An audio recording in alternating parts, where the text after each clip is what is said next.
오늘 이제 마지막 강의로 우리가 지난번에 배웠던 그 놀라운 변화들에 대해서 우리가 잠깐 정리하고 우리가 그렇게 변화된 그런 삶이라는 것을 배웠는데 그렇다면 어떻게 우리가 그런 변화된 삶을 살아갈 수 있는가라는 것을 좀 우리가 살펴보려고 합니다.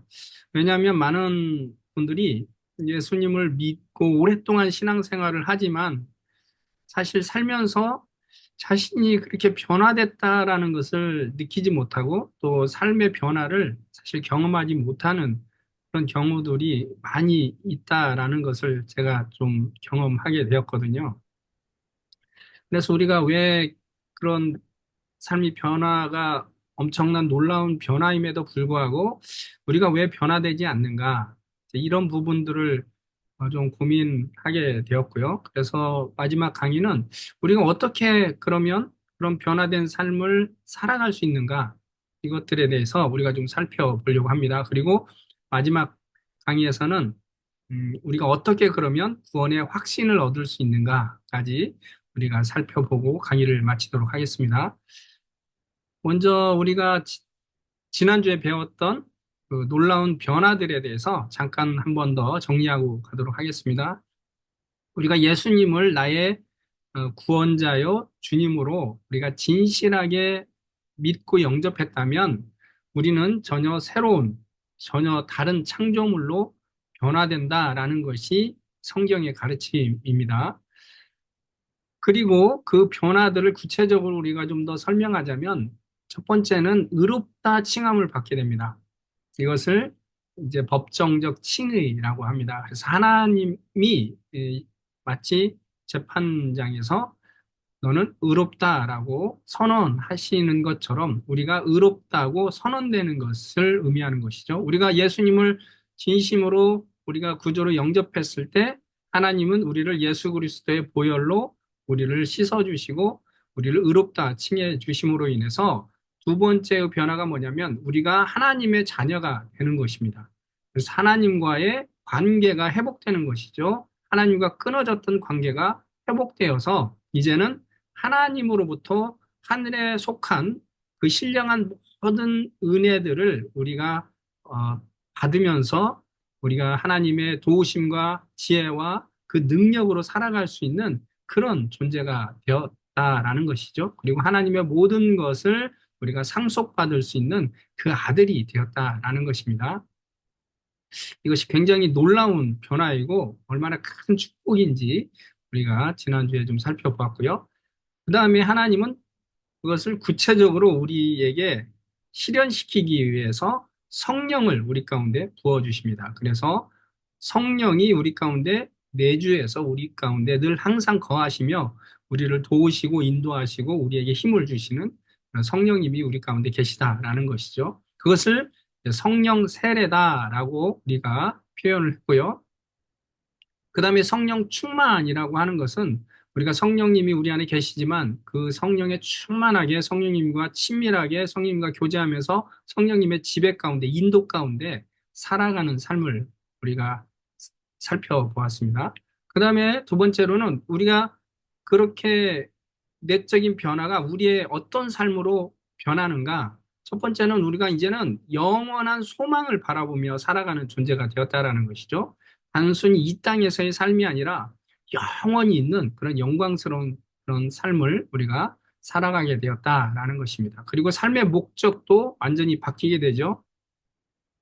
옛날에는 이 땅에서의 삶이 목적이었다면 이제는 영원한 천국을 바라보면서 우리가 살아가게 되고 이 땅에서의 삶은 우리가 하나님의 영광을 위해서 사는 삶으로 바뀌게 됩니다.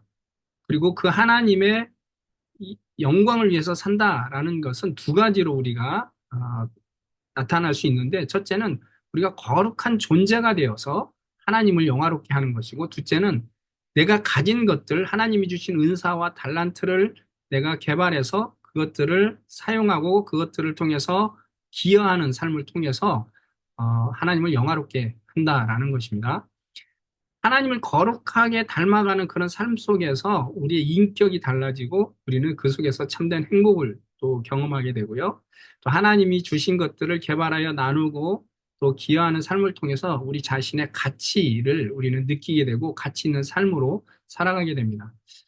외적인 성취라기보다는 여기서의 그 삶의 목표는 성실함과 성장을 목표로 하는 삶이다라는 것을 우리는 지난주에 살펴봤습니다. 우리는 최고가 되려고 하기보다는 하나님이 주신 것들에 성실하게 그리고 또 거룩함을 향해서 성장해 가는 것을 목표로 해야 된다라는 것입니다. 그렇다면 오늘은 이제 어떻게 그러면 우리가 그런 변화된 삶, 또 거룩해져 가고 내가 가진 것들을 하나님의 나라를 위해서 사용하는 그런 사명을 감당하는 삶을 살 수 있는가? 그것을 우리가 사실 다 아는 것이지만 다시 한 번 더 이 시간에 우리가 살펴보는 시간을 갖도록 하겠습니다. 먼저 우리가 알아야 될 것은 어, 믿음과 순종으로 우리가 그렇게 살아갈 수 있다라는 것입니다. 그래서 여기서 다룰 것은 이제 믿음과 순종인데 왜 믿음과 순종을 여기서 같이 언급하고 있는가? 성경에서는 사실 믿음과 순종을 같은 것으로 이해하고 말씀하고 있기 때문입니다. 그래서 믿음은 곧 순종으로 성경은 마치 이것이 동의어처럼 사용하고 있기 때문에 그런 것이죠. 성경에서는 구원받기 전에 있는 우리의 모습을 불순종의 아들이라고 얘기합니다. 그래서 전에는 우리는 어떤 사람들이냐? 바로 불순종의 아들이었고 또 순종하지 아니하였던 사람들이다라고 얘기하고 있는 것이죠. 그러나 성도들은 어떤 사람인가? 믿음으로 사는 사람들이다라는 것이 성경의 가르침입니다. 우리는 보통 믿음하면 한번 예수님을 믿고 끝나는 것으로 생각하기 쉬운데 성경은 믿음을 그냥 한번 고백하고 끝나는 것으로 얘기하는 것이 아니라 계속해서 우리의 삶 자체가 이제는 믿음으로 살아가는 삶이 되어야 한다라고 얘기하는 것이죠. 그래서 갈라디아서 2장 20절의 말씀을 보면 사도 바울은 이제는 내가 십자가 그리스도와 함께 십자가에 못 박혔고 이제는 내 안에 그리스도께서 사신다라고 말씀합니다. 그리고는 이제는 내가 하나님의 아들을 믿는 믿음 안에서 내가 살아가는 것이다라고 자신의 바뀐 삶을 이야기하고 있습니다. 그것은 그리스도인들의 삶을 가장 잘 표현해 주고 있는 것이죠. 그 이전에 내 욕망대로 살았던 나의 정욕과 욕심 이런 것들은 십자가에 못 박고 이제는 예수님이 내 안에 산다라는 것은 예수님이 나의 주인이 되어서 이제는 나는 그 예수님을 믿고 예수님의 말씀과 인도하심을 따라서 내가 믿음으로 사는 삶을 살고 있다라는 것을 우리가 보여주고 있는 것입니다. 그래서 고린도후서 5장 7절 말씀에는 이렇게 말씀합니다. 이는 우리가 믿음으로 행하고 보는 것으로 행하지 아니함이로다. 이렇게 말을 하고 있는데요. 사도 바울은 우리 바로 그리스도인들은 믿음으로 행하는 사람들이고 보는 것을 따라서 행하는 사람들이 아니다라고 말씀하고 있는 것이죠. 그러니까 그리스도인들은 어떤 사람들이냐? 보이는 것들을 따라서 살아가는 사람들이 아니고 믿음을 따라서 살아가는 사람들이다라고 얘기하는 것입니다. 또 로마서 3장 27절에 보면 믿음의 법에 대해서 말합니다. 우리가 그전에는 율법의 행위로 우리가 구원을 받을 수 없고 믿음으로 구원을 받을 수 있다라고 이야기하면서 그 믿음이 바로 믿음의 법이라는 단어를 사용합니다. 우리가 법이라는 단어를 쓸 때 그 법이라는 것은 행동에 강력하게 영향을 미치는 힘을 의미합니다. 왜냐하면 우리가 살면서 만약에 법이 딱 만들어지면 어떻게 되죠? 그때부터는 우리의 삶이 그 법에 지배를 당하게 되죠. 요즘 그 민식이법이니 또 어린이 보호구역 같은 그런 데서는 30km로 이렇게 법이 정해졌죠. 그래서 어린이 보호구역에서는 30km로 달리지 않으면 과징금을 엄청나게 많이 내고 거기서 만약에 사고가 나면 굉장히 큰 처벌을 받게 되는 것이죠. 그래서 이 법이라는 것은 우리의 삶을 지배하는 것입니다. 그러니까 이 믿음의 법이라고 할 때 이 믿음의 법은 믿음이 우리의 삶을 지배하고 우리의 행동을 지배하는 그런 삶으로 살아가는 것이 바로 믿음의 법이다라고 말씀하고 있는 것이죠. 그 다음에 로마서 8장에서는 그것을 성령의 법으로 얘기를 합니다. 그러니까 믿음의 법이 믿음으로 살아가는 삶이다라는 것을 구체적으로 다른 표현, 같은 말이지만 다른 표현으로 말씀하고 있는 것이 성령의 법이죠. 그래서 이 성령의 법은 어떻게 표현하냐면 영을 따라서 행하는 우리들이다라고 얘기합니다. 그러니까 이 법이라는 것은 그것의 지배를 받으며 그것에 강한 영향력을 받으며 살아가는 삶이다라는 것이죠. 그것이 바로 믿음의 법이고 성령의 법이다라는 것입니다. 그리스도인들은 바로 이렇게 믿음의 법을 따라서 성령의 법을 따라서 살아가는 게 그리스도인이다라고 말하고 있는 것입니다. 그리고 또 믿음에 대해서 사도 바울이 이야기할 때 아브라함을 예로 얘기하면서 우리는 행위로 말미암지 않고 믿음으로 의롭게 된다라는 것을 가르치죠. 그런데 그 아브라함에 대한 믿음을 이야기하면서 4장 10절 말씀에 보면 아브라함이 무할레시에 가졌던 믿음의 자취를 따르는 자들에게도 그러한다라고 얘기합니다.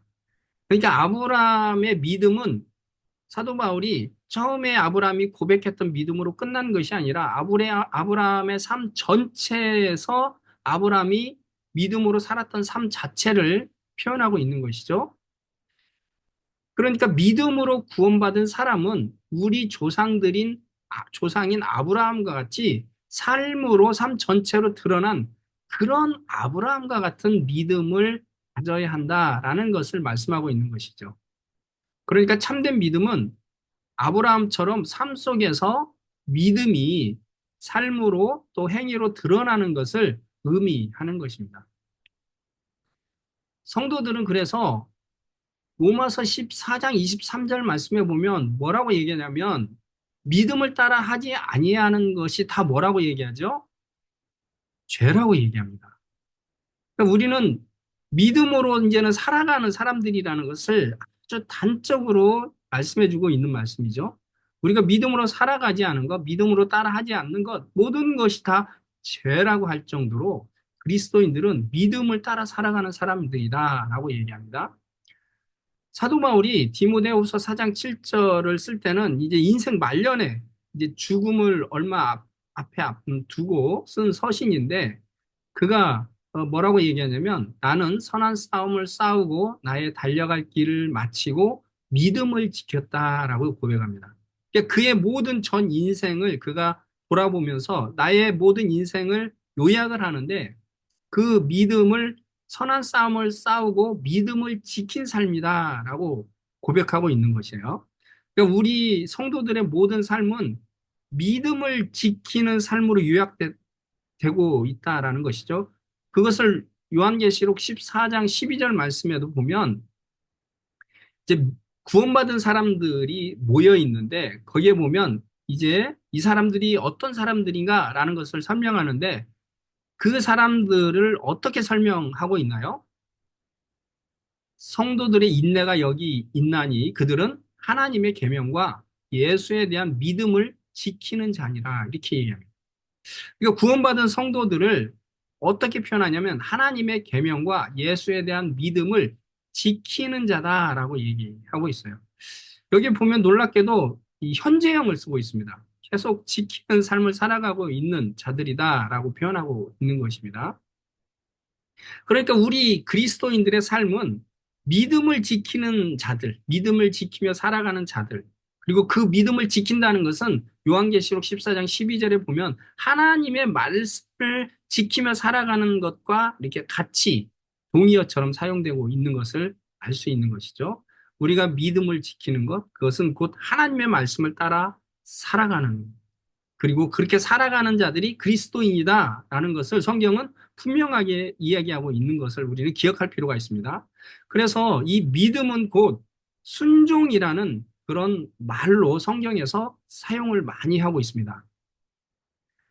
사도 바울은 로마서에서 자기의 사도의 직분을 설명하면서 뭐라고 얘기하냐면 이방인 중에서 믿어 순종하게 하는 것이 자신의 직분이다라고 얘기합니다.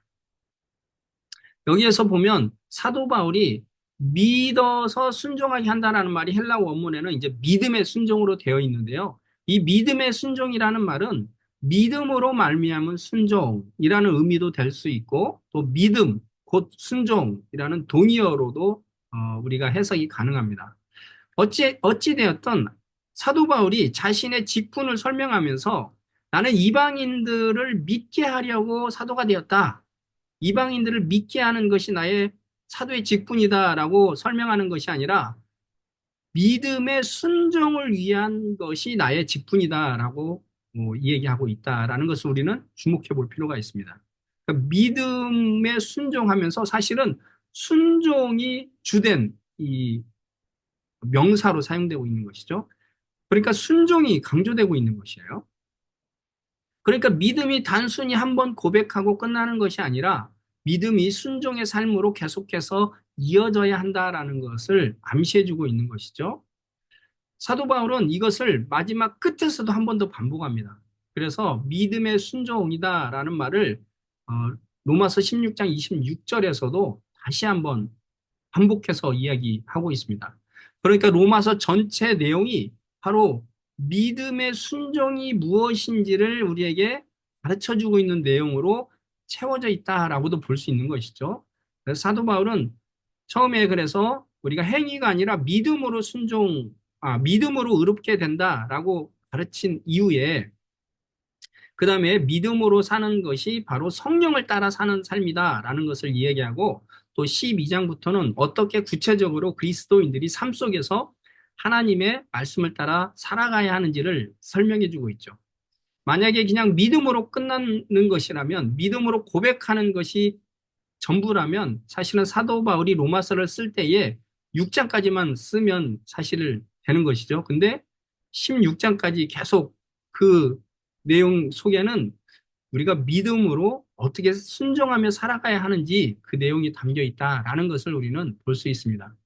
또 성경은요, 그래서 믿음을 통해서 거룩해지고 또 믿음을 통해서 우리가 구원을 받는다라고 되어 있지만 사실은 또 순종을 통해서 우리가 거룩해지고 순종을 통해서 구원을 받는다라는 그런 내용이 있습니다. 대표적인 게 히브리서 5장 8절 9절 말씀이죠. 그가 아들이면서도 받으신 고난으로 순종함을 배워서 온전하게 되셨은즉 자기에게 순종하는 모든 자에게 영원한 구원의 근원이 되셨다라고 말씀합니다. 여기 보면 예수님이 누구에게 구원의 근원이 되셨다라고 말씀하시나요? 순종하는 자에게, 자기에게 순종하는 자에게 영원한 구원의 근원이 되셨다라고 말씀합니다. 다른 데서는 사실을 믿는 자에게 구원을 주신다라고 말씀하셨는데 여기서는 믿는 자에게 구원의 근원이 되신다라고 말씀하시는 게 아니라 순종하는 자에게 구원을 주시는 것처럼 말씀하고 있는 것이죠. 로마서 6장 16절에서 18절도 마찬가지입니다. 사도 바울은 로마서 3장 28절에서 믿음으로 의롭게 된다라고 이신칭의를 아주 강조하고 있습니다. 근데 로마서 6장 16절에서 18절에 보면은 뭐라고 말씀하시냐면 순종의 종으로 의롭게 된다라고 말씀하고 있는 것이에요. 믿음으로 분명히 앞에서는 의롭게 된다라고 가르쳤잖아요. 근데 바로 조금 뒤에서는 순종의 종으로 의롭게 된다라고 가르치고 있는 것이죠.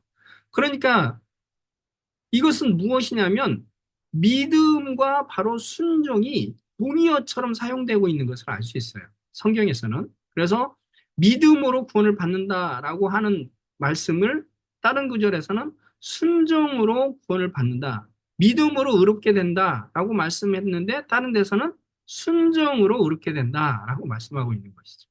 그래서 성경은 이 믿음과 순종이 굉장히 동의어처럼 사용이 된다라는 것이 성경에서 말하고 있는 말씀입니다. 로마서 6장 21, 22절에서도 보면은 그러나 이제는 너희가 죄로부터 해방되고 하나님께 종이 되어 거룩함에 이르는 열매를 맺었으니 그 마지막은 영생이라 라고 되어 있습니다. 여기에서 보면 하나님께 종이 되어 이 거룩함에 이르는 열매를 맺었다라고 한국 개역 성경에서는 과거형으로 되어 있는데 이게 사실은 헬라어 원문에 보면 현재형으로 되어 있습니다. 그래서 새 번역 성경에는 그것을 아주 잘 살려서 번역을 했어요. 그래서 세번역 성경으로 읽어보면 이제 여러분은 죄에서 해방을 받고 하나님의 종이 되어서 거룩함에 이르는 삶의 열매를 맺고 있습니다. 라고 이렇게 현재형으로 기록하고 있습니다. 그리고 그 마지막은 영원한 생명입니다. 이렇게 말하고 있는 것이죠. 그러니까 그리스도인들은 죄에서 해방되어서 하나님의 종이 되어서 그렇게 하나님의 말씀에 순종하면서 거룩함에 이르는 그런 열매를 계속해서 맺고 있는 것이 그리스도인이라는 것이에요. 그리고 그리스도인들은 그렇게 순종함으로 거룩함의 삶의 열매를 맺어가다가 그 마지막이 영생이다라는 것이죠. 그러니까 성경에서는 보면 우리가 행위로 구원을 받지 못한다고 얘기하면서도 행위가 굉장히 또 없어서는 안 되는 중요한 것처럼 이야기하는 구절들을 우리는 발견하게 됩니다. 그것을 우리는 이해할 필요가 있어요. 이것은 행위로 구원이 아니라 바로 믿음이 무엇인지를 바르게 알면 왜 이런 말씀을 하는지를 우리는 이해할 수 있는 것이죠.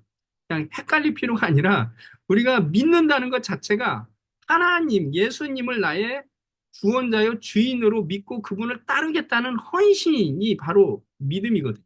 그래서 믿음으로 그렇게 살아가는 것이 그게 또 믿음이고.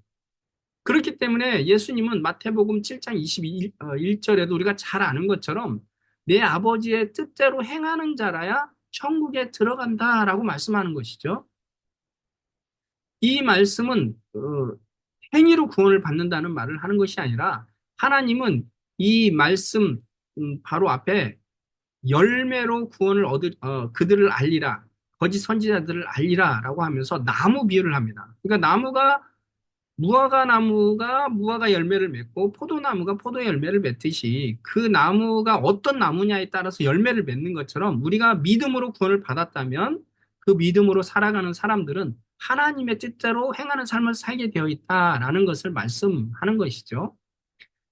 야고보서 2장 22절에서도 우리가 잘 아는 것처럼 행함으로 그렇기 때문에 믿음이 온전케 되느니라 라고 말하는 것입니다. 그러니까 우리의 믿음은 우리의 행함을 통해서 우리의 믿음이 어떠한 믿음인지를 드러내고 그 행함이 믿음과 함께 일하고 행함으로 믿음이 온전하게 내 믿음이 어떤 것인지를 나타내 보여준다라는 것이죠.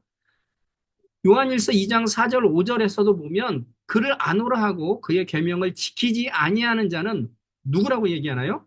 거짓말하는 자라고 얘기합니다. 진리가 그 속에 있지 아니하되 누구든지 그의 말씀을 지키는 자는 하나님의 사랑이 참으로 그 속에서 온전하게 되었나니 이로써 우리가 그 안에 있는 줄을 아노라라고 말합니다. 그의 말씀을 지키는 자가 하나님을 진심으로 사랑하는 자고 그 안에 있다라는 것을 우리가 알 수 있다라는 것을 말씀하고 있습니다. 디도서 1장 16절에도 뭐라고 말씀하고 있나요? 저가 하나님을 시인하나 행위로는 부인하니 가증한 자요 복종치 아니하는 자요 모든 선한 일을 버리는 자니라라고 말씀합니다. 그러니까 하나님을 입으로 시인하는데 행위로는 부인해요. 그러면 그게 뭐라고요? 그것이 바로 복종치 않은 자고 선한 일을 버린 자고 그건 참된 믿음이 아니다라는 것을 말씀하고 있습니다. 그러면서 성경은 분명하게 순종하지 아니하는 자는 진노의 형벌을 받는다라는 것을 명확하게 하고 있음을 우리는 기억해야 합니다. 요한복음 3장 36절에서도 보면 아들을 믿는 자는 영생이 있고 아들을 순종하지 아니하는 자는 영생을 보지 못하고 도리어 하나님의 진노가 그에 머물러 있다라고 말씀하죠. 여기 보면 믿는 자는 영생이 있고 그 다음에 어떻게 나와야 보통 정상이죠? 믿지 아니하는 자는 영생이 없다라고 말해야 되죠. 근데 여기 보면 뭐라고 얘기하냐면 순종치 아니하는 자는 이렇게 말합니다. 그러니까 믿음과 순종이 여기에서도 보면 동의어처럼 사용되는 걸 알 수 있어요. 성경에서는 꼭 믿는 자는 곧 순종하는 자이고 순종하지 않으냐 하는 자는 곧 믿지 않는 자다라고 말하고 있는 것이고 순종하지 않은 자는 결국은 믿음이 없는 자이기 때문에 하나님의 진노가 그 위에 있다라는 것입니다. 에베소서 5장 6절에서도 그걸 우리에게 잘 말씀해 주고 있습니다. 한번 우리 김윤숙 권사님 한번 읽어 주실래요? 에베소서 5장 누구, 6절. 에베소서 5장 6절 말씀. 누구든지 헛된 말로 너희를 속이지 못하게 하라. 이로 말미암아 하나님의 진노가 불순종의 아들들에게 임하나니. 예. 아멘. 여기서 속지 말라고 말씀하고 있죠. 왜 이런 말을 하겠습니까? 많은 거짓 선지자들, 많은 거짓 교사들은 믿음으로 예수님을 믿는다고 고백했다면 그 사람은 구원을 받았고 어떠한 죄를 지어도 이제는 그 모든 과거, 현재, 미래의 죄를 다 용서받았기 때문에 너는 구원을 받았어. 너는 천국에 가는 거야. 라고 가르치는 교사들이 있다라는 것이죠. 그거는 현재도 마찬가지입니다. 현재도 구원파적인 많은 이단들이 사실은 그런 가르침을 많이 가르치고 있고요. 또 심지어는 교회 안에서조차도 정통교회 안에서조차도 이렇게 가르치는 교회가 은근히 많다라는 것입니다. 그래서 내가 믿었다면 어떠한 죄를 져도 괜찮다라는 식의 그런 가르침이 은근히 교회에서도 가르쳐지고 있는 것을 우리는 듣게 되는 것입니다. 근데 그거는 명백하게 하나님의 말씀이 아니라는 것을 우리는 알아야 됩니다. 하나님은 불순종하는 자들에게는 하나님의 진노가 있다라는 것을 분명히 말씀하고 있습니다. 갈라디아서 5장 7절 말씀에서도 너희가 다름질을 잘하더니 누가 너희를 막아 진리를 순종하지 못하게 하더냐 이렇게 말합니다. 그러니까 누구든지 이렇게 진리를 순종하지 않아도 된다고 하고 가르쳐서 순종하지 않아도 되는 것처럼 하는 것을 사도 바울이 아주 굉장히 비판하면서 책망하고 있는 것이죠. 누가 너희를 그렇게 가르쳤냐? 응? 그런 말도 되지 않는 그런 말을 그러면서 막 진노를 선포하면서 그런 자는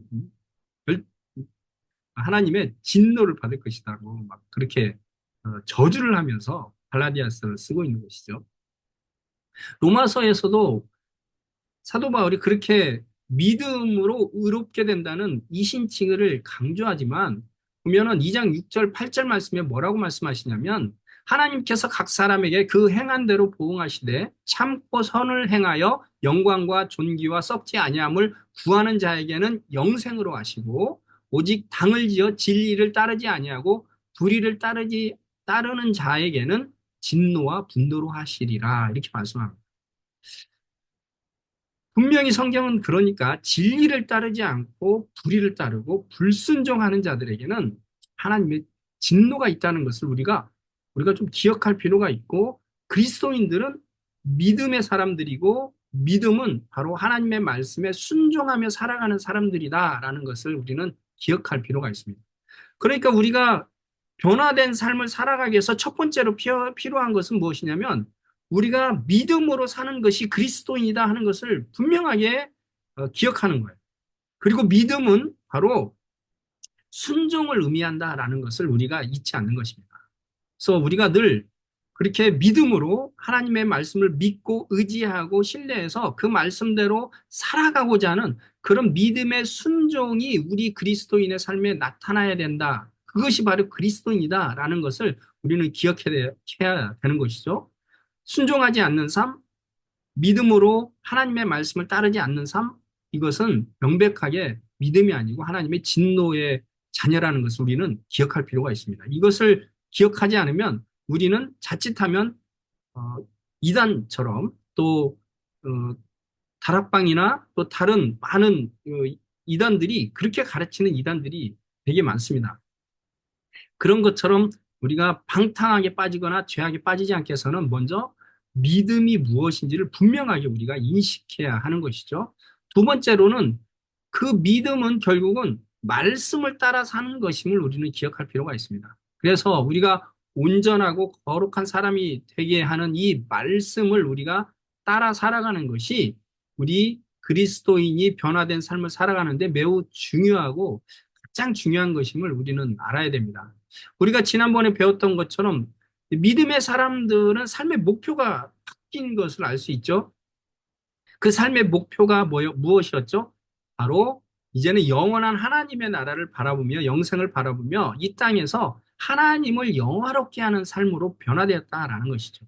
하나님을 영화롭게 한다라는 것은 사실은 하나님을 경탄하며 사는 삶이다라고 우리가 배웠습니다. 그 하나님을 경탄하는 삶, 하나님을 영화롭게 하는 삶, 그 삶은 두 가지로 우리에게 나타나는데, 첫째는 우리가 온전하고 거룩한 사람이 되는 것이에요. 둘째는 우리가 가진 것들을 나누며 하나님의 사명을 감당하는 삶을 살아가는 것입니다. 그렇게 우리가 특별히 거룩하고 온전한 삶을 살아가는 데 있어서 가장 중요한 것은 바로 성경이다라는 것을 성경은 말합니다. 그래서 성경은 하나님의 감동으로 된 것으로 우리를 교훈과 책망과 바르게 함과 또 의로 교육하기에 유익하니, 이는 하나님의 사람으로 온전하게 하며 모든 선한 일을 행한 능력을 갖추게 한다라고 말하고 있는 것이죠. 또 히브리서 4장 12절에서도 보면 하나님의 말씀은 살았고 운동력이 있어서 우리의 마음과 생각을 찔러서 감찰한다라고 말합니다. 그래서 하나님의 말씀을 우리가 읽고 말씀대로 살아갈 때 우리가 온전해질 수 있고 온전한 하나님의 사람으로 우리가 변해갈 수 있다라는 것입니다. 예수님은 요한복음 17장 17절에서 그들을 진리로 거룩하게 하옵소서, 아버지의 말씀은 진리입니다라고 말합니다. 우리가 어떻게 거룩하여질 수 있습니까? 바로 하나님의 말씀, 진리인 하나님의 말씀으로 우리가 거룩해질 수 있다라는 것입니다. 우리가 하나님의 말씀으로 살아가야 우리가 그렇게 변화된 삶을 살 수 있다라는 것을 우리가 기억하면서, 그 말씀이 어떤 말씀인지를 우리가 좀 기억할 필요가 있습니다. 하나님의 말씀은 우리를 괴롭히려고 주신 말씀이 아니고, 성경에서 우리에게 말씀하고 있는 것이 무엇이냐면, 여호수아 1장 8절에서도 보면 이 율법책을 내 입에서 떠나지 말게 하며 주야로 그것을 묵상하여 그 안에 기록된 대로 다 지켜 행하라. 그리하면 어떻게 된다고요? 내 일이 평탄하게 될 것이며 내가 형통하리라. 하나님의 말씀은 우리의 길을 형통하게 하고 우리의 삶을 평탄하게 만들어주는 그런 말씀이라는 것입니다. 신명기 10장 12절 13절에서도 하나님이 뭐라고 말씀하시냐면, 이스라엘아 내 하나님 여호와께서 내게 요구하는 것이 무엇이냐 그러면서 하나님의 도를 행하고 또 하나님을 사랑하고 뜻을 다하여 내 하나님을 섬기라고 하면서, 내가 오늘 너의 행복을 위하여 내게 명하는 여호와의 명령과 규례를 지킬 것이 아니냐라고 말합니다. 그러니까 하나님의 명령과 이 규례는 누구를 위해서 주는 것이냐? 바로 우리의 행복을 위해서 주는 것이다라고 말씀하고 있는 것이죠. 그래서 계시록 1장 3절에서는 이 예언의 말씀을 읽는 자와 듣는 자와 그 가운데 기록한 것을 지키는 자는 복이 있다라고 말씀합니다.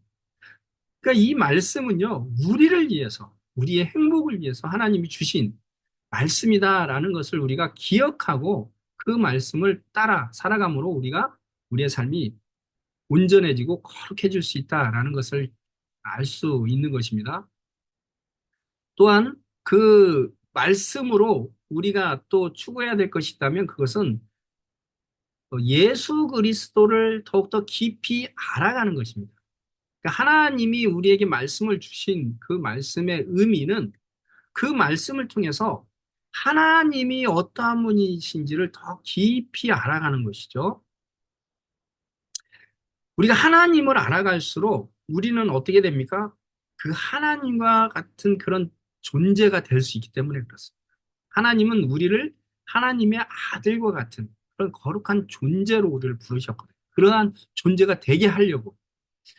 그래서 우리가 예수님의 이 말씀을 통해서 우리가 순종하며 살아갈 때에 우리는 무엇을 더 깊이 알게 되냐면, 아, 하나님이 이러한 분이구나. 하나님이 어떠한 분이신가를 경험적으로, 체험적으로 알게 됩니다.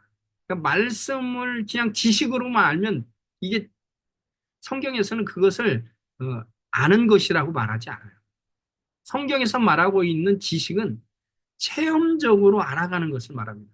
우리가 하나님의 말씀을 따라서 살아갈 때, 아, 예수님이 어떠한 분이시고 하나님이 어떠한 분이신지를 우리가 정말 가슴 깊이 깨닫게 되고 체험적으로 알게 되는 것입니다. 그리고 우리도 그러한 삶을 닮아가고 살아가게 될 것이죠. 그래서 시편 1편에도 보면 복 있는 사람은 여호와의 율법을 즐거워하여 그 율법을 주야로 묵상하는 사람이다라고 얘기합니다. 그리고 시편 119편에서도 보면 다윗이 뭐라고 말하느냐면 내가 주의 법을 어찌 그리 사랑하는지요. 내가 그것을 종일 작은 소리로 읊조리나이다. 이렇게 말합니다. 성경에서 구약에서 특별히 묵상하다라는 말은 이게 작은 소리로 읊조리다라는 말입니다.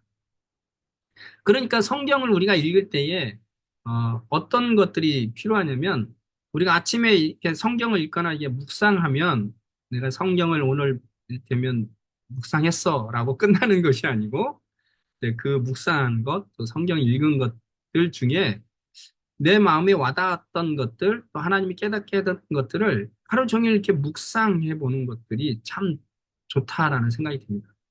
그래서 때로는 오늘 하나님의 말씀을 읽고 특별히 하나님이 나에게 깨닫게 해주신 말씀을 이렇게 써가지고 그것을 하루 종일 기억하면서 또 암송해도 되고 끊임없이 삶 속에서 생각나는 대로 그것을 작은 소리로 읊조리는 것, 이것들이 어떻게 보면 성경에서 말하고 있는 묵상이다라고 할 수 있는 것이죠. 그래서 우리가 하나님의 말씀으로 살아간다는 것은 우리가 늘 하나님의 말씀을 읽고 그것을 묵상하며 하루 종일 그것을 생각하면서 작은 소리로 읊조리는 삶이라고 사실은 구약 성경은 말씀하고 있는 것입니다. 심지어는 시편 119편, 131편에는 다윗이 뭐라고 고백하냐면 내가 주의 계명들을 사모함으로 내가 입을 열고 헐떡였나이다 이렇게 얘기합니다.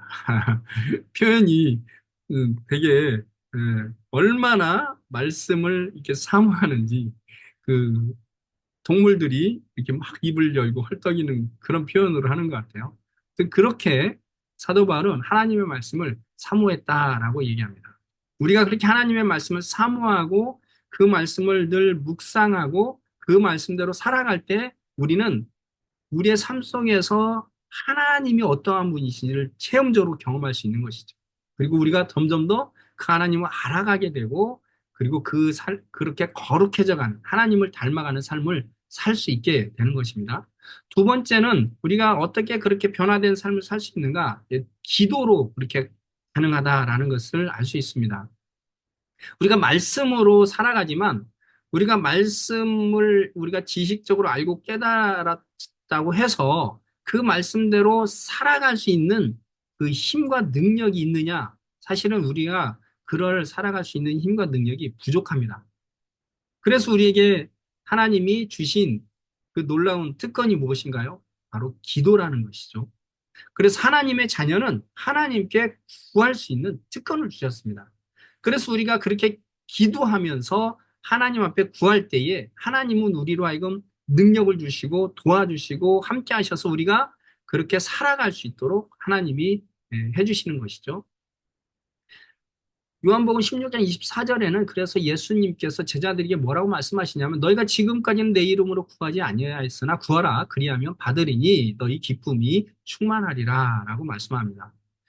이제는 구하라는 것이죠. 그러면 너희가 기쁨이 충만하게 될 것이다. 그 속에는 뭐가 담겨 있죠? 너희가 구했을 때 하나님이 응답하시는 것을 너희들이 경험하게 될 것이라는 것이죠. 그랬을 때 우리는 기쁨이 충만하게 되는 것이죠. 하나님이 내 기도를 들으시는구나. 하나님이 나에게 응답하시는구나. 그것을 가장 잘 표현해주고 있는 게 로마서 8장 32절 말씀입니다. 이것 같이 우리에게 더 강력한 하나님이 우리의 기도에 응답하시고 우리의 모든 것을 다 주고 싶어 하시는 하나님을 표현한 구절이 없다라고 저는 생각이 듭니다. 그것이 무엇인가요? 자기 아들을 아끼지 아니하시고 우리 모든 사람을 대신하여 내주신 이가 어찌 그 아들과 함께 모든 것을 우리에게 주시지 아니하겠느냐. 자기 아들을 우리에게 내어 주셨다라는 것입니다. 여러분, 아들을 내어 주었다라는 것은 무엇을 의미하겠습니까? 사실은 자신의 모든 것을 다 내어 준 거나 마찬가지죠. 아들을 내어 주셨다라는 것은 사실은 그 심정이 어떠한지를 여기서 표현해 주고 있는 거예요. 내가 아들까지 내어주었다. 독생자 아들까지 너희들을 위해서 내가 다 주었다. 근데 이 모든 것을 어찌 그 아들과 함께 너에게 주지 못할 것이 무엇이 있겠느냐라고 하나님이 말씀하시는 것이죠. 그러니까 하나님은 우리에게 구하라고 말씀하시고 구하는 이마다 받을 것이고 찾는 이마다 찾고 두드리는 얘기는 열릴 것이다라고 얼마나 반복해서 우리에게 구하라고 말씀하시는지 모릅니다. 근데 물론 하나님은 우리의 구하는 대로 다 주시는 것은 아닙니다. 하나님은 우리에게 무엇을 주시나요? 우리에게 유익이 되는 것을 주시죠. 우리에게 좋은 것을 주시죠. 그래서 우리가 나쁜 것을 구할 때는 하나님이 절대 주지 않으십니다. 왜? 하나님은 우리에게 좋은 걸 주고 싶으니까. 그래서 우리가 좋은 것들을 구하고 선한 것들을 구하고 하나님이 기뻐하시는 것들을 구한다면 하나님은 뭐 그냥 막 주고 싶은 것이죠. 우리가 하나님의 나라를 위해서 하나님의 영광을 위해서 우리가 구한다고 했을 때 하나님이 왜 주시지 않겠습니까? 그렇기 때문에 우리가 이 말씀을 믿고 우리가 하나님께 구하되 하나님이 주시지 않는 것이라면 우리가 이렇게 믿을 필요가 있습니다. 아, 하나님이 주시지 않는다면 이것이 하나님이 우리에게 나에게 좋은 것이다. 그렇게 믿을 필요가 있는 것이죠. 저는 살면서 그것들을 많이 경험하게 됩니다. 내가 이렇게 구했는데 하나님이 그 기도에 응답하시지 않고 다르게 응답하시는 것들을 보게 돼요. 근데 여러분들도 경험하셨겠지만 나중에 돌아보면 그것이 얼마나 감사한지 모르겠어요. 하나님이 저의 기도를 들어주지 않은 것이. 그것이 너무 감사합니다. 그러니까 우리는 우리의 기도대로 응답되기를 바라지만 사실은 하나님은 때로는 더 좋은 것을 주시는 분이구나 하는 것을 그때 제가 깨달았어요. 그래서 지금도 사실은 막 기도하는 것이 있는데 하나님이 잘 안 들어줄 때가 있어요. 여러분도 그렇죠? 기도하는데 잘 안 들어주실 때가 있어요. 어떨 때는 많아요. 하나님 왜 안 들어주시는지. 그런데 그럴 때마다 제가 믿음으로 나아가려고 하는 것은 하나님 좋은 것을 주시기를 원하신다. 안 주시는 것은 아직 때가 안 됐거나 이것이 좋은 것이기 때문이다. 라고 이렇게 제가 믿음으로 나아가려고 노력을 합니다. 우리가 우리의 변화된 삶을 경험하기 위해서는 하나님께 분명한 것은 기도하는 것입니다. 기도하면 하나님은 좋은 것을 주시는 분이시죠. 그래서 예수님께서도 몸소 사실을 기도하는 삶을 사셨습니다. 그리고 초대교회도 보면 모여가지고 뭐라고 얘기하냐면 기도하기를 힘쓰니라 라고 말합니다. 그들은 기도하기를 힘을 썼대. 그러니까 우리도 사실은 기도하기를 힘써야 하는 것이죠. 그리고 기도하는 일과 말씀 사역에 힘쓰리라 라고 사도 바울도 얘기했죠. 사실 목회자들이 가장 힘써야 될 것들 두 가지를 대표적으로 얘기하는데 그게 바로 기도와 말씀 사역이다라는 것을 알 수 있습니다. 또한 기도할 때 그러면 어떻게 기도할 것인가를 좀 간단하게 몇 가지만 살펴보고 넘어가도록 하겠습니다. 기도를 어떻게 할 것인가? 감사함으로 하라고 말하고 있습니다. 하나님은 우리에게 좋은 거를 주시고 또 선하신 분이시잖아요. 우리를 선한 길로 인도하시는 분이시기에 어떠한 환경에서도 그 환경이 하나님이 우리에게 최고의 길로 인도하시는 분이다라는 것을 믿고 우리가 감사함으로 아무것도 염려하지 말고 감사함으로 하나님께 아뢰라라고 말씀하십니다. 또한 믿음으로 구하라고 말씀합니다. 우리가 기도할 때는 믿음으로 구해야 되는 것이죠. 근데 야고보서 1장 6절 8절에 보면 믿음으로 구하고 조금도 의심하지 말라. 의심하는 자는 마치 바람에 밀려 요동하는 바닷물결 같으니라고 얘기하고 있습니다. 그러니까 여기서 보면 믿음으로 구하고 의심하지 말라라고 이렇게 번역이 돼가지고 믿음으로 구한다는 것은 내가 그냥 확신을 가지고 보통 그렇죠? 하나님 주실 줄로 믿습니다. 이렇게 확신을 가지고 구하는 그래서 그 하나님이 이미 받은 줄로 알고 이렇게 기도하는 그런 것처럼 우리가 생각하기 쉬운데 여기서 말하고 있는 그 의심하지 말라는 말은 사실은 그 신약 성경에서 딱 한 번만 사용되는 단어이기 때문에 무슨 의미인지 사실은 알기가 어려운 말씀이지만 최근에 이제 학자들이 그 단어에 대해서 많은 연구를 하면서 그 단어는 두 단어가 합쳐진 말이거든요.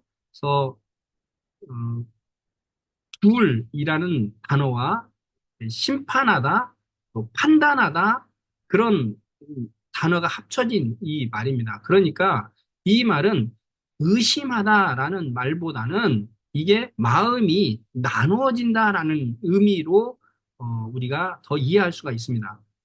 그러니까 우리의 마음이 어떤 선택, 판단하는 거에 있어서 두 가지의 마음을 가지고 있는 그런 의미를 가지고 있는 게 이 단어라는 거예요. 그것을 가장 잘 보여주는 게 무엇이냐면 바로 8절 말씀에 그것을 분명하게 이 얘기를 해주고 있어요. 뭐라고 말씀합니까?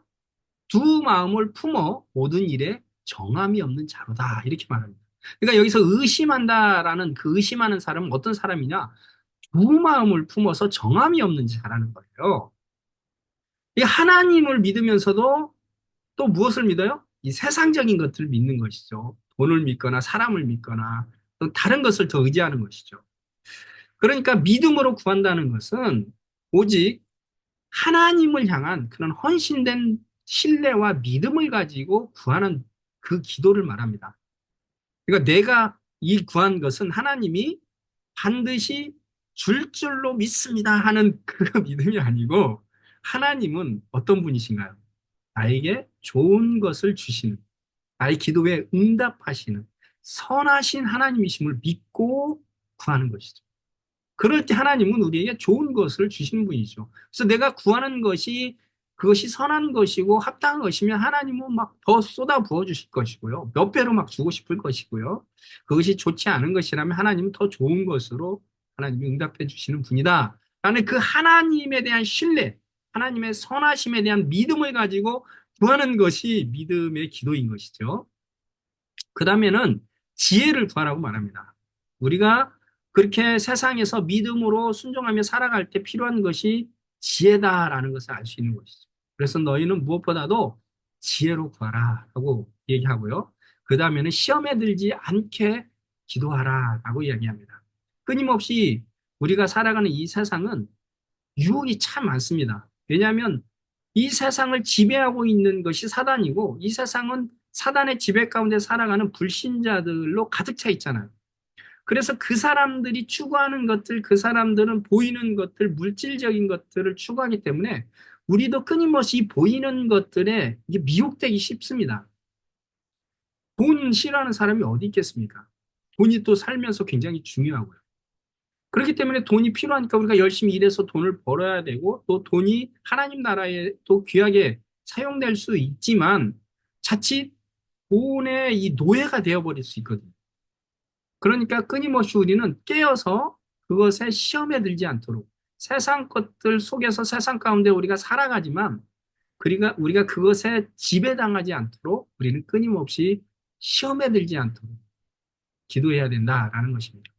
그 다음에는 성령으로 구하라고 말씀합니다. 그래서 성령 안에서, 왜냐하면 성령님이 우리 가운데 계셔서 우리의 연약함을 도우신다고 말씀합니다. 그리고 우리를 위하여 간구하시는 분이라고 말씀합니다. 그러니까 우리가 기도할 때 우리는 연약해서 사실 기도가 쉽지 않습니다. 기도할 때 온갖 잡생각도 많이 나고 또 때로는 무엇을 구해야 될지도 모르고 그래서 기도하다 보면 이게 지금 기도를 하는 건지 내가 뭔 생각에 잡생각에 빠져 있다가 또 때로는 자다가 깨다가 막 이제 이렇게 기도할 때도 있거든요. 그렇기 때문에 우리가 늘 성령님을 의지하면서 성령 안에서 기도하려고 할 필요가 있습니다. 성령 안에서 기도한다라는 것은 우리가 성령을 의지하고 기도하면서 성령님이 우리에게 말씀하시고 깨닫게 하시는 것들을 우리가 들으면서 하려는 그런 마음이 필요한 것이죠. 그래서 제가 사실은 여기서 늘까 말까 했던 것들이 하나 있는데 그게 뭐냐면 예수님이 가르쳐 주신 주기도문이에요. 그 주기도문에 보면 어떻습니까? 6가지 기도 제목이 있는데 앞에 3개는 하나님을 위한 기도죠. 그리고 뒤에는 우리를 위한 기도를 이렇게 반반씩 나눠져 있습니다. 여러분, 예수님이 가르쳐 준 기도에서 첫 번째, 먼저 구해야 될 것이 하나님을 위한 기도다라는 것이 의미하는 게 무엇일까요? 여러분, 우리의 기도는 그런 하나님과의 친밀한 사귐의 기도라는 것을 알 수 있어요. 그래서 하나님을 위한, 그래서 하나님이 무엇을 좋아하는지, 또 하나님이 원하시는 뜻이 무엇인지, 그것들을 우리가 먼저 생각하고 그것들이 이루어지기를 기도하는 기도. 이것이 바로 예수님이 첫 번째 3가지 기도가 바로 그 하나님을 위한 기도입니다. 하나님의 이름이 거룩히 여김을 받고 하나님의 나라가 임하고 하나님의 뜻이 이 땅에서 임하는 것, 이루어지는 것. 이것이 바로 예수님이 먼저 하나님께 기도하라는 그런 내용입니다. 여러분, 자녀들이 어렸을 때는 어떻게 부모에게 기도하죠? 무작정 자기에게 필요한 것만 달라고 그러죠. 그래서 뭐 사줘, 뭐 줘, 맨날 뭐 달라고 그러고. 근데 자녀가 좀 크면, 좀 어른이 되면, 그때부터는 좀 성숙한 자녀는 무엇을 생각하죠? 아, 부모가 필요한 것이 무엇일까? 아, 부모가 뭘 원할까? 이런 것을 좀 생각하고 부모와 이렇게 대화도 하고 또 부모에게 그런 것들을 좀 이렇게 베풀 줄도 알고 부모에게 그런 걸 드릴 줄도 선물할 줄도 아는 그런 자녀가 됐다면 그런 자녀는 누구죠? 성숙한 자녀인 것이죠. 우리 그리스도인들도 마찬가지라고 할 수 있습니다. 성숙한 그리스도인들은 바로 이제는 하나님의 뜻을 구할 줄 아는 그런 사람이 되는 것이죠. 근데 우리가 여기서 제가 사실 요즘 이제 산상수훈을 설교하고 있는데 굉장히 중요한 것을 깨달은 것이 있습니다. 그래서 여러분들에게 이 시간에 좀 나누고 싶은데요. 이 세 가지 기도는 우리가 생각할 때 그냥 우리와 상관없이 하나님께 드리는 마치 찬양과 같은 기도가 아닙니다. 그러니까 얼핏 보면 그런 것처럼 보이죠? 하나님의 이름이 거룩해지소서, 또 하나님의 나라가 임하소서, 하나님의 뜻이 이 땅에 이루어지기를 원하나이다. 그러니까 나와 상관없이 하나님 그렇게 되세요. 이렇게 하나님께 올려드리는 그런 찬양과 같은 기도가 아니라 찬양과 같은 그런 느낌이 들죠. 근데 우리가 기억해야 될 것은 이것은 기도라는 것입니다. 기도라는 것은 무엇이죠? 이 하나님의 이름, 하나님의 나라, 하나님의 뜻이 내 마음 안에 그리고 나를 통해서 이루어지기를 원한다는 그 내용이 담겨 있다는 것이에요. 사실은 이것이 히브리어 원문을 보면 그것이 담겨 있음을 알 수 있습니다. 왜냐하면 우리가 마태복음에 그 기도문을 보면은요, 전부 다 2인칭 명령법으로 되어 있습니다. 2인칭 명령법. 그래서 2인칭으로 당신이 이렇게 하라라는 그런 것이 사실은 당신이 이렇게 해주세요라는 기원문이 되는 거예요. 그 헬라어에서는. 근데 이 부분만은 어떻게 되어 있냐면 3인칭 단수 수동태로 되어 있습니다. 명령형. 3인칭 단수 수동태 명령어로 되어 있습니다. 이것은 무엇을 의미하면 우리 주체가 하나님이 될 수도 있고 나도 될 수 있거든요. 3인칭은. 그래서 하나님의 뜻이 주체가 생략이 되어 있어요. 그래서 주체는 둘 중에 하나인데 하나님을 통해서 그렇게 이루어지기를 원합니다. 아니면 나를 통해서 이루어지기를 원합니다. 기도하는 사람이 나니까. 두 가지 의미가 담겨 있는데 그 중에 어떤 의미로 3인칭 수동태를 썼을까요? 바로 나를 통해서 이루어지길 원합니다라는 그런 의미를 담고 있는 게 3인칭 수동태 명령형이에요. 왜냐하면 2인칭은 당신이라면 하나님이 그렇게 하는 것이라면 2인칭 명령법을 쓰면 되거든요.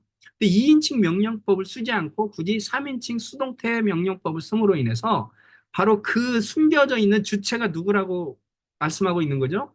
나라는 것이에요. 그래서 나를 통해서 하나님의 나라가 임하고 하나님의 뜻이 임하게 되게 하소서 이런 의미입니다. 그것을 똑같이 단어 하나도 틀리지 않고 예수님이 드렸던 기도문이 바로 십자가를 앞에 두고 변화산에서 예수님이 드렸던 기도문이에요. 예수님 뭐라고 얘기하냐면 아버지 내 뜻대로 마우시고 아버지의 뜻대로 되기를 원하나이다. 이 기도를 한 적 있죠? 이 기도문에서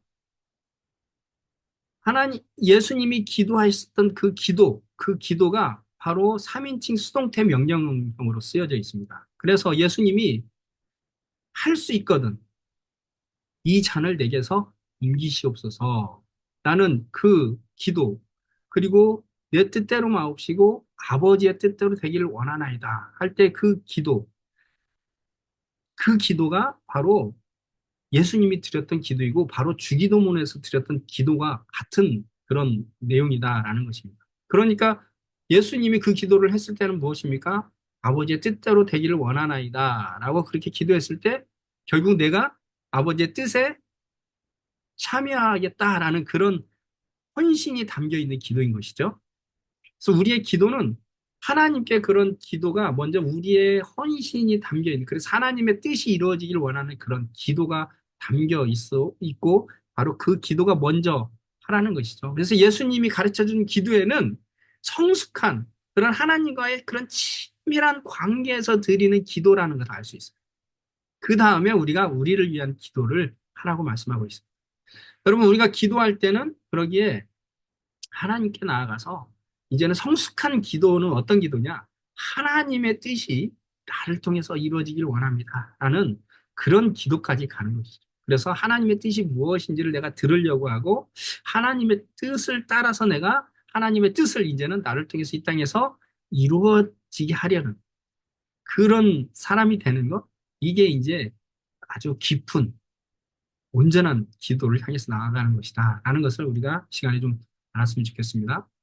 그리고 예수님은요, 낙심하고 끝까지 기도하라라고 말합니다. 우리가 기도하다 보면 낙심하기 쉬워요. 안 들어주는 것 같고, 하나님이 내 기도를 안 들으시는 것 같고, 하나님이 정말 계시는가 의심이 들기도 하고, 주님이 그런 우리를 너무 잘 아시죠. 그렇기 때문에 끝까지 기도하라라고 말씀합니다. 그러면서 이제 불의한 재판장에게 이 과부가 끈질기게 이렇게 찾아가서 구할 때 불의한 재판장도 들어주시는데 하물며 하늘에 계신 너희 아버지가 너희 원한을 풀어주시지 않겠느냐라고 말씀하시죠. 그러니까 우리가 믿음을 가지고 끝까지 인내하면서 하나님은 반드시 들으시고 좋은 것으로 주신다. 만약에 듣지 않는다면 그것은 지금 때가 아니거나 내게 유익한 것이다. 아니면 내게 더 좋은 것을 주시려고 그러는 것이다. 라고 생각하면서 끝까지 우리가 하나님이 응답이 있을 때까지 기도하는 게 필요하다라는 것입니다. 두 번째로 우리가 하나님의 그런 그리스도인으로서 변화된 삶을 살아가기 위해서는 성령을 따라 사는 삶으로 가능하다라는 것입니다. 우리는 믿음으로 말씀을 따라서 기도로 우리가 살아가지만 우리가 살아갈 때는 성령님의 인도하심을 따라 살아가려고 하는 그런 삶이 필요하다라는 거죠.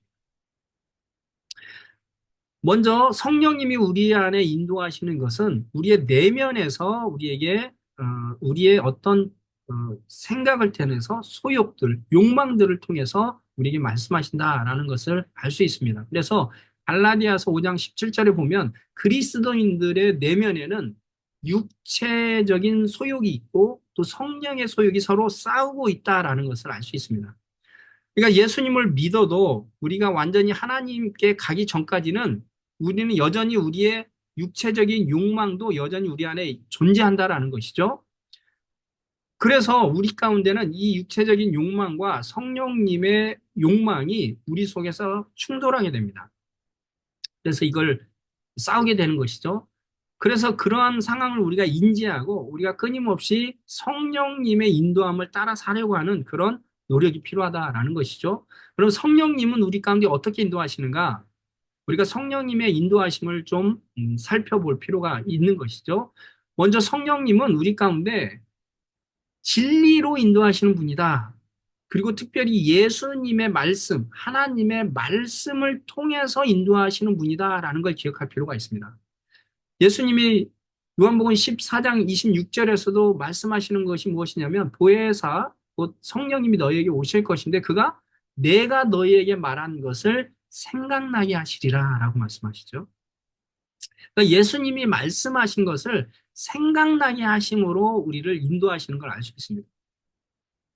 16장 14절에서도 말씀하십니다. 진리의 성령이 오시면 내 것을 가지고 너희에게 알리시겠습니다. 이렇게 말합니다. 예수님의 말씀을 통해서 우리가 생각나게 한다라는 걸 알 수 있습니다. 그리고 사도행전 10장 19절 26절에서 보면 베드로가 환상 가운데 생각할 때 성령께서 그에게 말씀하시되라고 하면서 너를 두 사람이 찾아올 텐데 고넬료가 보낸 사람이죠. 의심하지 말고 가라라고 말씀하는 걸 알 수 있어요. 이런 것들을 보면 우리가 어떤 기도 가운데 있을 때 또 성령님의 하나님의 뜻이 무엇인지를 인도함을 받으려고 할 때 성령께서 우리 가운데 영적인 깨달음을 주시는 걸 알 수 있습니다. 그래서 우리 가운데 이런 생각들, 깨달음을 우리가 좀 주의 깊게 여길 필요가 있습니다. 그래서 하나님이 주신 생각인지 아니면 그냥 내 생각인지 우리가 좀 생각해 볼 필요가 있다라는 것이죠. 그래서 하나님이 주신 생각이다, 생각이 들면 하나님의 말씀이다 생각하고 순종해 나갈 필요가 있는 것이죠. 그래서 갈라디아서 5장 17절에서도 보면 이게 소욕, 우리 마음속에 어떤 욕망들을 통해서도 성령이 인도하시고 또 사도행전 16장 7절에서 보면 이제 환경을 통해서도 인도하심을 볼 수 있습니다. 바울이 이제 비두기아로 이렇게 전도하려고 애를 썼지만 그 상황이 막힌 것을 성령이 허락하지 아니한 것이다라고 이게 표현하는 것을 알 수 있습니다. 그러니까 우리의 상황을 통해서도 성령이 인도하심을 우리가 깨닫고 상황을 우리가 좀 주의 있게 하나님이 인도하심이 무엇인지 상황을 통해서도 볼 필요가 있는 것이죠. 또 로마서 8장 5절 6절에서도 보면 육신의 생각은 사망이요 영의 생각은 생명과 평안이니라 이렇게 말씀합니다. 그러니까 우리가 늘 영의 생각을 통해서 우리가 성령의 인도함을 받을 필요가 있는 것이죠. 성령님은요 말씀을 통해서 우리에게 인도하시는 것을 알 수 있습니다. 그리고 이것이 가장 중요합니다. 그러나 성령님이 말씀과 더불어 우리의 생각, 또 깨달음, 환경과 우리의 소원을 통해서도 인도하신다라는 것을 우리는 기억할 필요가 있습니다. 그러니까 그 성령님의 인도하심을 받으면서 그 성령을 따라서 행하라고 말씀합니다. 로마서 8장 14절은 그래서 하나님의 영으로 인도함을 받는 사람이 곧 하나님의 아들이라고 말씀하고 있어요. 그리고 갈라디아서 5장 16절에서도 너희는 성령을 따라서 행하라고 말씀하고 있습니다. 그리고 너희가 성령으로 살면 성령으로 행할지니라고 말씀하시고 또 갈라디아서 5장 22절에서 23절은 성령의 열매를 얘기하면서 우리가 성령을 따라서 행하면 이러한 열매들이 맺힌다. 우리의 삶이 우리의 인격이 이렇게 변화되고 우리의 삶 속에 이러한 열매들이 우리의 삶 속에서 나타나게 될 것이다 라고 말씀하고 있습니다. 그 다음에 우리가 예수님의 그런 그리스도인으로서 변화된 삶을 살아가는데 굉장히 중요한 또 하나의 하나님이 주신 선물이 있는데 그게 무엇이냐? 바로 교회 공동체입니다. 우리가 변화된 삶을 잘 살아가기 위해서는 공동체에 소속해서 공동체를 통해서 우리가 신앙생활을 할 필요가 있는 것이죠. 사도행전 2장 42절에서 보면 초대교인들이 서로 그래서 사도들의 가르침을 받아 서로 교제하고 떡을 떼면서 기도하기를 힘썼을 때 사도들로 말미암아 또 말씀과 기도로 말미암아 성도들이 성령으로 충만해지고 또 성령을 따라서 힘차게 복음을 전하고 또 하나님의 변화된 삶을 그리스도인으로 능력 있게 살아가는 것을 볼 수 있습니다. 그러면서 그들의 삶 속에서 하나님의 역사를 경험하게 되는 것이죠. 그래서 히브리서 10장 24절 25절 말씀에 보면 서로 돌아보아 사랑과 선행을 격려하며 모이기를 폐하는 어떤 사람의 습관과 같이 하지 말고 오직 권하여 그날이 가까움을 볼수록 더욱 그리하자라고 말씀합니다. 그리고 야고보서 5장 16절에서도 보면 성도들 중에 누가 병이 들었을 때는 서로 기도하라라고 얘기합니다. 그러면서 의인의 간구는 역사하는 힘이 큼이라. 그래서 어려운 일이 있을 때 서로 공동체가 같이 기도하라고 말씀하고 있는 것이죠. 그렇게 같이 기도했을 때 하나님의 역사가 더 크다라는 것을 알 수 있습니다. 또 야고보서 5장 19, 20절에 보면 중요한 말씀을 하나 하시는데 내 형제들아 너희 중에 미혹되어 진리를 떠난 자를 누가 돌아서게 하면 너희가 알 것은 죄인을 미혹된 길에서 돌아서게 하는 자가 그의 영혼을 사망에서 구원할 것이며 허다한 죄를 덮을 것임이라 라고 말씀합니다. 우리가 교회에서 때로는 시험에 들거나 무슨 이유로 진리에서 떠나서 방황할 수 있는 것이죠. 그럴 때 어떻습니까?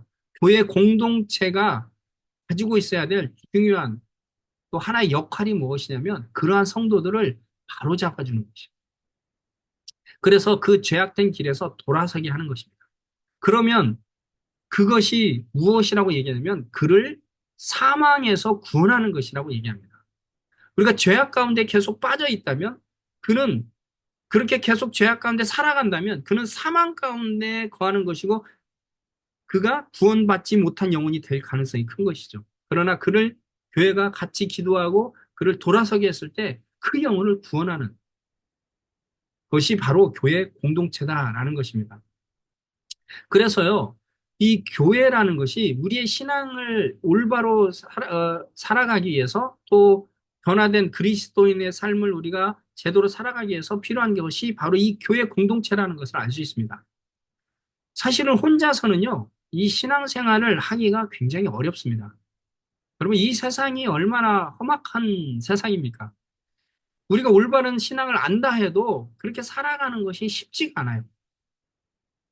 끊임없이 세상이 우리 가운데 유혹하고 우리가 살아가기에는 굉장히 큰 어려움이 있지만 하나님이 주신 선물이 바로 이 공동체입니다. 공동체를 통해서 우리가 믿음의 사람들이 같이 모여서 계속 같이 기도하고 서로 격려하고 위로하고 또 힘을 내고 때로는 이렇게 살아가는 것이 맞나? 이렇게 살아가는 꼭 이렇게 살아가야 되나? 이렇게 의문스러울 때, 야, 그렇게 살아가야 돼. 우리는 그리스도인이잖아. 우리 그리스도인이 그렇게 살아가는 게 우리 그리스도인이야. 우리가 천국을 바라보며 살아갑시다. 하나님이 함께 하실 거야. 서로 이렇게 위로하면서 그랬을 때 어떻습니까? 때로는 의심이 되고 또, 그렇게 살 힘이 떨어질 때에 같이 서로 힘을 주고 같이 기도해 주면서 그렇게 살아갈 수 있는 힘을 얻게 되는 것이죠. 그래서 성경에 또 그렇게 말할 뿐만 아니라 교회사의 역사를 보면 수많은 교회 교부들 또 개혁주의 그런 많은 훌륭하신 분들이 교회는 바로 어머니다라고 얘기를 합니다. 어거스틴으로부터 시작해서 또 칼빈에 이르기까지 교회가 우리 신앙에 얼마나 중요한지를 가르쳐 주고 있는 것이죠.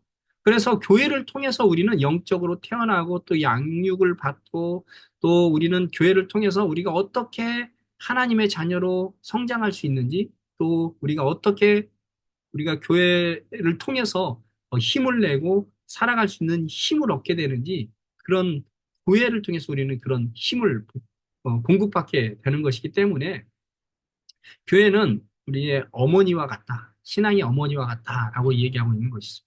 그래서 우리가 공동체에 소속해서 우리가 함께 신앙생활을 하는 것이 굉장히 중요합니다. 그래서 그냥 요즘은 가난한 성도들이 많은데 사실은 가난한 성도들이 왜 그런지 뭐 충분히 이해할 수도 있는 부분이 있지만 신앙을 제대로 하기 위해서는 공동체 소속에서 공동체 안에서 함께 때로는 힘들고 공동체 때문에 또 상처도 받지만 그래도 공동체 안에 있을 때에 우리에게 힘이 되고 나를 위해서 기도해 주는 사람이 있다는 것을 우리가 알고 좀 힘들더라도 공동체에서 얼마나 많은 것들을 배워 나가고 또 그런 어려움들을 통해서 내 자신이 더 성숙되어 가는 것을 우리가 경험할 수 있다는 것이죠. 우리가 간단하게 좀 정리를 하자면 우리는 우리가 하나님의 자녀라는 거룩한 자녀라는 정체성을 가지고 살 필요가 있습니다. 그리고 하나님의 영광을 위해서 사는 삶을 살아가야 되고요. 그 방법에는 우리가 믿음과 순종을 통해서 우리가 그러한 삶을 살아갈 수 있는 것이고 또 말씀과 기도와 성령을 따라 살아가는 삶을 통해서 그것이 가능하고 또 교회 공동체를 통해서 그것이 가능하다라는 것을 우리가 살펴보았습니다. 그렇다면 이제 마지막으로 우리가 구원의 확신을 어떻게 가질 수 있는가라는 것을 우리가 살펴볼 필요가 있습니다. 여러분, 구원의 확신을 어떻게 가질 수 있을까요? 구원의 확신을 가질 수 있는 것일까요? 구원의 확신에 대해서 많은 사람들이 굉장히 많이 궁금해하고 질문하는데요. 오늘은 그것에 대해서 우리가 좀 먼저 살펴보도록 하겠습니다. 먼저 우리는 구원이 무엇인지를 알 필요가 있습니다. 그래야 우리가 구원의 확신도 가질 수 있는 것이죠. 우리가 주 예수를 믿으면 구원을 받는다고 할 때에 그 구원은 무엇을 의미하는가? 우리는 지난번에 그것이 바로 세 가지의 구원의 의미를 담고 있다라는 것을 우리는 살펴보았습니다. 그것을 살펴보기 이전에 우리의 인간의 상태가 어떤지를 성경을 통해서 진단을 해봐야 된다라고 우리는 배웠습니다. 그래서 지난번에 인간이 어떠한 상태인지를 살펴보았고요. 그것을 간단하게 요약하자면 세 가지로 요약할 수가 있는 것이죠. 인간은요, 죄악으로 인해서 하나님과 단절된 상태다라는 것이죠. 그래서 하나님의 도우심과 인도하심을 받지 못하고 스스로 힘과 능력으로 살아가야 하는 상태, 이것을 영적인 죽음의 상태다라고 성경은 진단을 합니다. 그런데 하나님과 단절이 되어서 인간은 자기 스스로 힘으로 살아가는 존재가 되는 것뿐만 아니라 사탄의 지배를 받으며 살아가는 존재가 되었다라는 거예요. 그러면서 죄악된 삶을 살아가는. 그래서 마음은 부패하고 자기의 원하는 대로 자기의 기준의 선과 악을 따라서 이기적인 욕심과 욕망을 따라 살아가면서 고통과 불행한 삶을 살다가 죽어야 될 운명인 상태가 바로 인간의 상태라는 것입니다. 그리고는 죽은 후에는 자기 행위를 따라서 영원한 지옥의 심판을 받아야 되는 그러한 상태, 그것이 바로 성경이 우리를 진단하고 있는 인간의 상태입니다. 하나님과 단절되어서 사단의 지배를 받으면서 이 거짓과 욕심을 따라서, 그래서 우리의 재능은 돈과 욕망을 위해서 쓰게 되고, 또 우리의 인격은 자기의 이기적인 욕망을 위해서 살다 보니까 또 관계에서 아픔을 경험하며 고통 가운데 살아가는 것이 우리 인간이고, 그렇게 살다가 죽은 이후에는 지옥 형벌을 받는 것이 우리 인간의 지금 상태다라는 것이죠. 예수님은 그래서 이러한 죄로부터 우리를 구원하시기 위해서 오셨다라고 말씀합니다. 그래서 예수님의 이름이 죄에서 구원할 자다라고 말씀하고 있고요. 누가복음 1장 17절에서도 보면 주의 백성에게 그 죄 사함으로 말미암은 구원을 알게 한다라고 말씀합니다. 예수님이 우리에게 구원하신다라고 할 때 그 구원이 어떤 구원이냐? 바로 이 죄 사함으로 말미암은 구원, 또 죄인을 구원하는 구원이다라는 것을 말하고 있는 것이죠. 그래서 예수님이 우리에게 구원해 주시는 그 구원은 바로 죄로부터 말미암은 구원. 그래서 죄로 말미암아 단절되었던 하나님과의 관계의 회복, 그리고 죄로부터 말미암아 사단의 지배를 받고 있고 또 죄악된 삶을 살아가는 그러한 삶으로부터의 구원인 것을 알 수 있습니다. 그래서 구원을 얘기할 때는 그 세 가지의 표현을 성경에서 하고 있는 것을 우리는 살펴볼 필요가 있습니다. 그래서 구원을 얘기할 때는 죄로부터 해방되고 하나님께 종이 되어 거룩함에 이르는 열매를 맺었으니 그 마지막은 영생이다라고 표현합니다. 여기 보면 그러니까 죄로부터 해방됐다라는 표현을 하고 있죠. 그리고 또 율법에 대하여 죽었다. 그리고 그 죽은 자 가운데서 살리신 표현을 쓰고 있습니다. 그래서 우리가 열매를 맺게 된다라고 얘기하는 것이죠. 그러니까 성경은 무엇인가로부터 우리를 건져내는 것, 해방하는 것을 의미할 뿐만 아니라 그냥 해방시킨 것으로 끝나는 것이 아니라 어떤 다른 것으로 이르게 하는 것, 무엇인가 목적을 가지고 있다라는 것, 그리고 그곳에서 옮겨져서 다른 곳으로 변환된 것, 전환된 것, 변화된 것을 의미하는 표현으로 이 구원을 쓰고 있다라는 것입니다. 첫 번째로는 죄의 형벌로부터 영생으로 우리가 구원받았다라고 얘기합니다. 그래서 우리는 이제 결코 정죄함이 없고 하나님의 진노하심에서 구원을 받은 자이고, 또 심판이 아니라 영생, 또 사망에서 생명으로 옮겨졌다라고 얘기합니다. 그러니까 우리의 구원은 죄의 형벌로부터 생명으로, 정죄를 받지 않는 영생으로 우리를 옮기신 것, 그것이 죄로부터의 구원이다라는 것이고요. 죄의 영향력으로부터 하나님의 종으로, 이제는 성령님을 따라 살아가는 하나님의 자녀로 옮겨졌다라는 것입니다. 골로새서 1장 13절이 그 대표적인 말씀이죠. 그가 우리를 흑암의 권세에서 건져내사 그의 아들의 나라로 옮기셨으니, 그러죠. 그러니까 구원을 뭐라고 얘기하냐면 흑암의 권세에서, 사단의 종노릇하며 사단의 지배를 받으며 살았던 삶에서 이제는 하나님의 아들의 나라로, 하나님의 통치를 받는 하나님의 아들, 하나님의 자녀로 살아가는 삶으로 옮겨졌다라는 것입니다. 그래서 이 죄악된 세력으로부터 우리를 구원해 준 것이 구원이다라는 것입니다. 또한 성경은 그래서 죄로부터 해방되어서 의의 종이 되었다, 그렇게 표현을 하고요. 성령의 법을 따라서 이제는 영을 따라서 살아가는 그런 삶이 되었다라고 표현을 합니다. 로마서 8장 13, 14절은 우리가 육체대로 살면 반드시 죽을 것이로되 하나님의 영으로서 하나님의 인도함을 받은 사람은 하나님의 아들이다라고 얘기하는 것이죠. 그러니까 우리가 이제는 육신대로 나의 욕망을 따라서 사단의 지배를 받는 삶에서 이제는 성령의 법을 따라서 성령의 지배를 받으며 성령의 인도하심을 따라서 성령님의 도심 가운데서 살아가는 그런 삶으로 변화되었다. 이제는 하나님의 종으로 변화되었다라고 성경은 얘기하는 것입니다. 또 죄의 현존으로부터 거룩한 삶으로 우리를 변화시킨 것이 구원이다라는 것입니다. 그래서 우리는 마귀에 속해서 죄를 짓는 삶이었지만 이제는 어떻습니까? 그런 죄를 짓지 않는 삶으로. 물론 여기서 죄를 짓지 않는 삶이라는 것은 죄를 하나도 짓지 않는 것을 의미하는 것이 아니라는 걸 우리는 얘기했습니다. 우리는 죄를 짓지 않는 삶은 아무도 없는 것이죠. 그러나 그렇게 죄를 짓지 않으려고 하는, 그래서 거룩함에 이르려고 하는 그런 경향성을 가지고 있는 사람들이다라는 것이죠. 그래서 우리는 끊임없이 죄에서 해방되어서 죄를 짓는 삶이 아니라 거룩함에 이르는 열매를 맺어가는, 그래서 하나님의 신성한 성품, 하나님을 닮아가는 삶에 참여하는 삶을 살아가는 그러한 삶으로 우리를 구원하셨다라고 말씀합니다. 그래서 우리를 사단의 권세에서 하나님께로 돌아오게 한 사람은 이제는 거룩하게 된 사람이다라고 얘기합니다.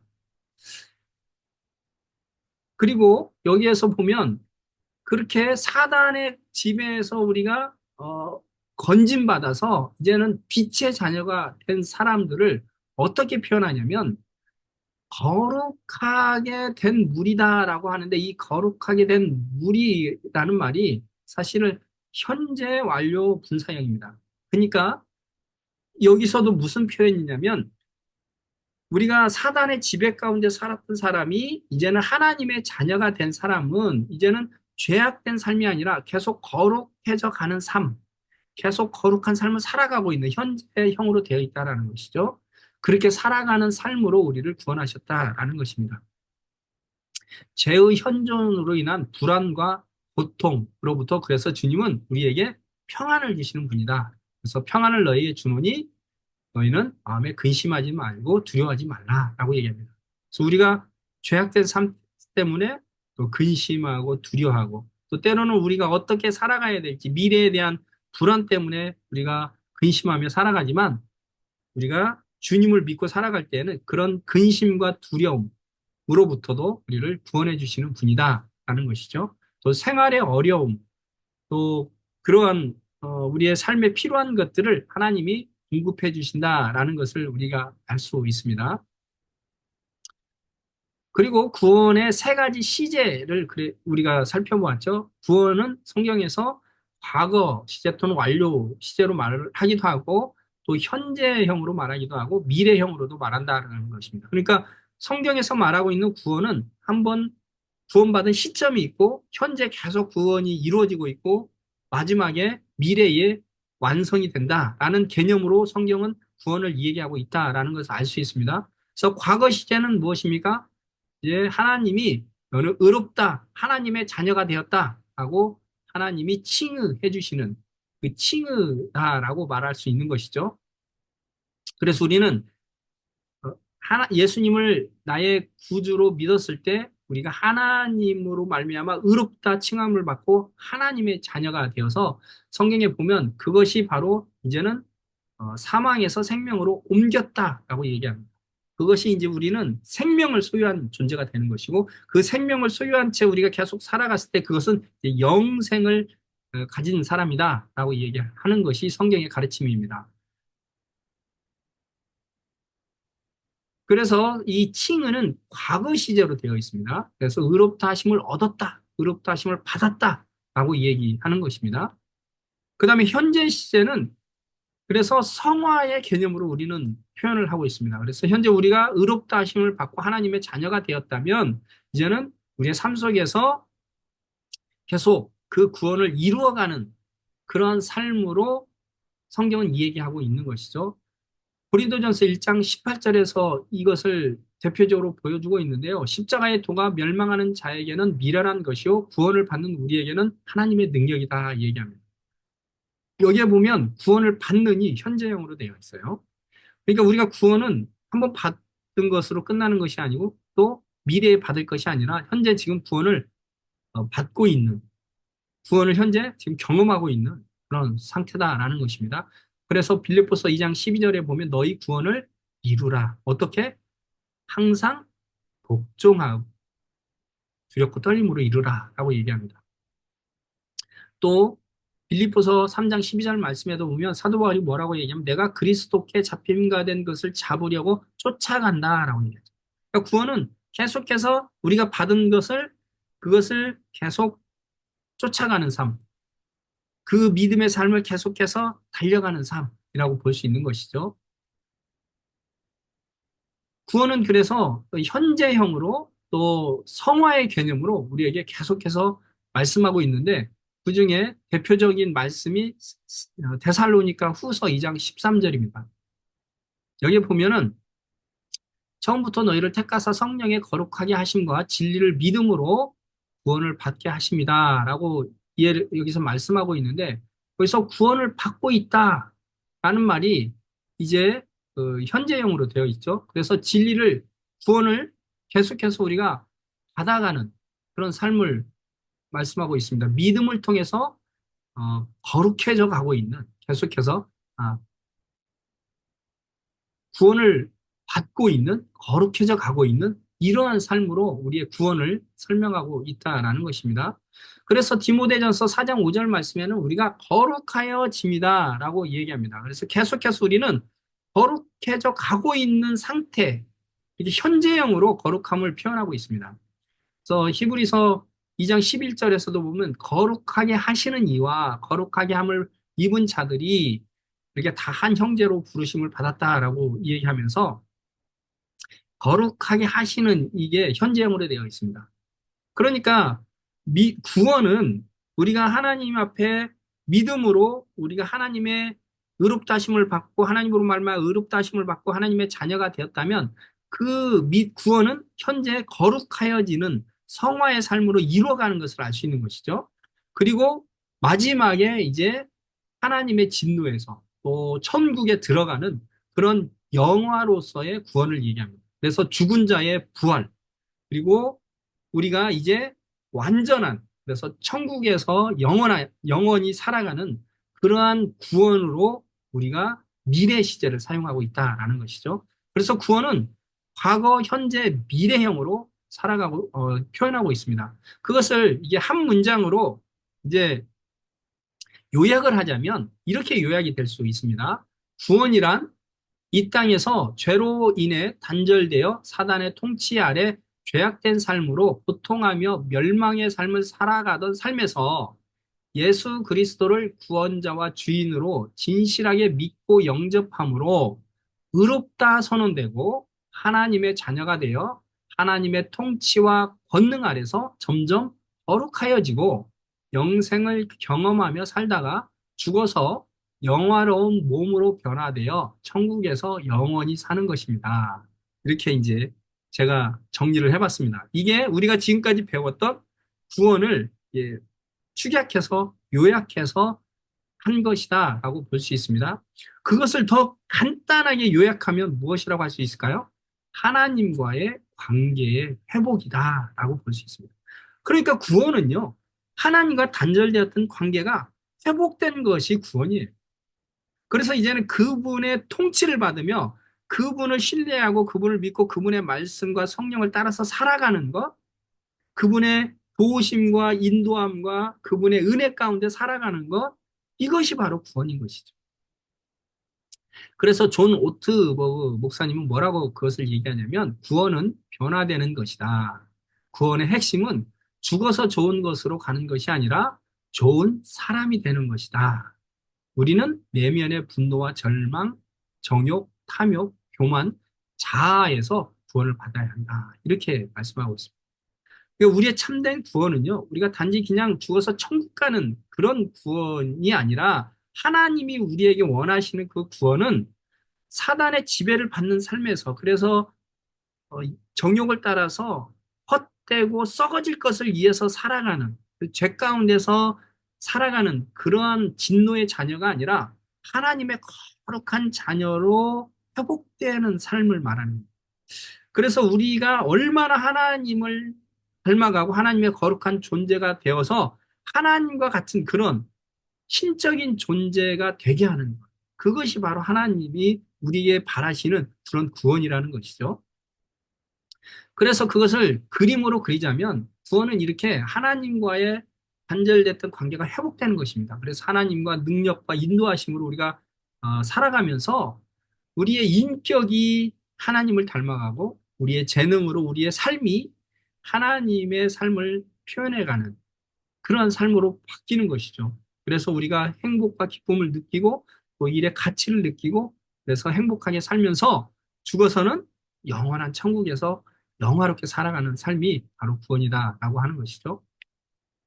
우리가 성도의 견인에 대해서 우리가 살펴보려고 하는데요. 왜냐하면 기독교 교리 가운데 장로교에서는 이 성도의 견인이 이 중요한 교리 중에 하나입니다. 그래서 성도의 견인이 교리 중에 하나인데 이것이 성경적으로 잘못된 그런 개념으로 받아들이게 되면 어떻게 되기 쉽냐면 그냥 한 번 구원 받았으면 그냥 어떻게 살아도 천국, 한 번 구원은 천국 이런 식의 개념으로 이해하기 쉬운데 성경에서 말하는 견인은 사실은 그런 것이 아님을 우리가 알 필요가 있습니다. 그래서 견인을 살펴보려고 하는 것입니다. 우리가 하나님이 우리를 끝까지 하나님의 자녀로 지켜주시고 한 번 이룬 구원을 하나님이 끝까지 이루어 가신다는 것이 견인의 교리인데요. 그것을 고린도전서 1장 8절에서는 뭐라고 말씀하시냐면 주께서 너희를 우리 주 예수 그리스도의 날에 책망할 것이 없는 자로 끝까지 견고하게 하시리라 이렇게 말씀하십니다. 하나님은요 우리를 구원하도록 우리를 부르시고 우리가 이렇게 믿음으로 응답했을 때 하나님은 끝까지 우리를 견고하게 이끌어 가신다라고 말씀하시죠. 빌립보서 1장 6절에서도 너희 안에서 착한 일을 시작하신 이가 그리스도 예수의 날까지 이루실 줄을 우리가 확신하노라라고 말합니다.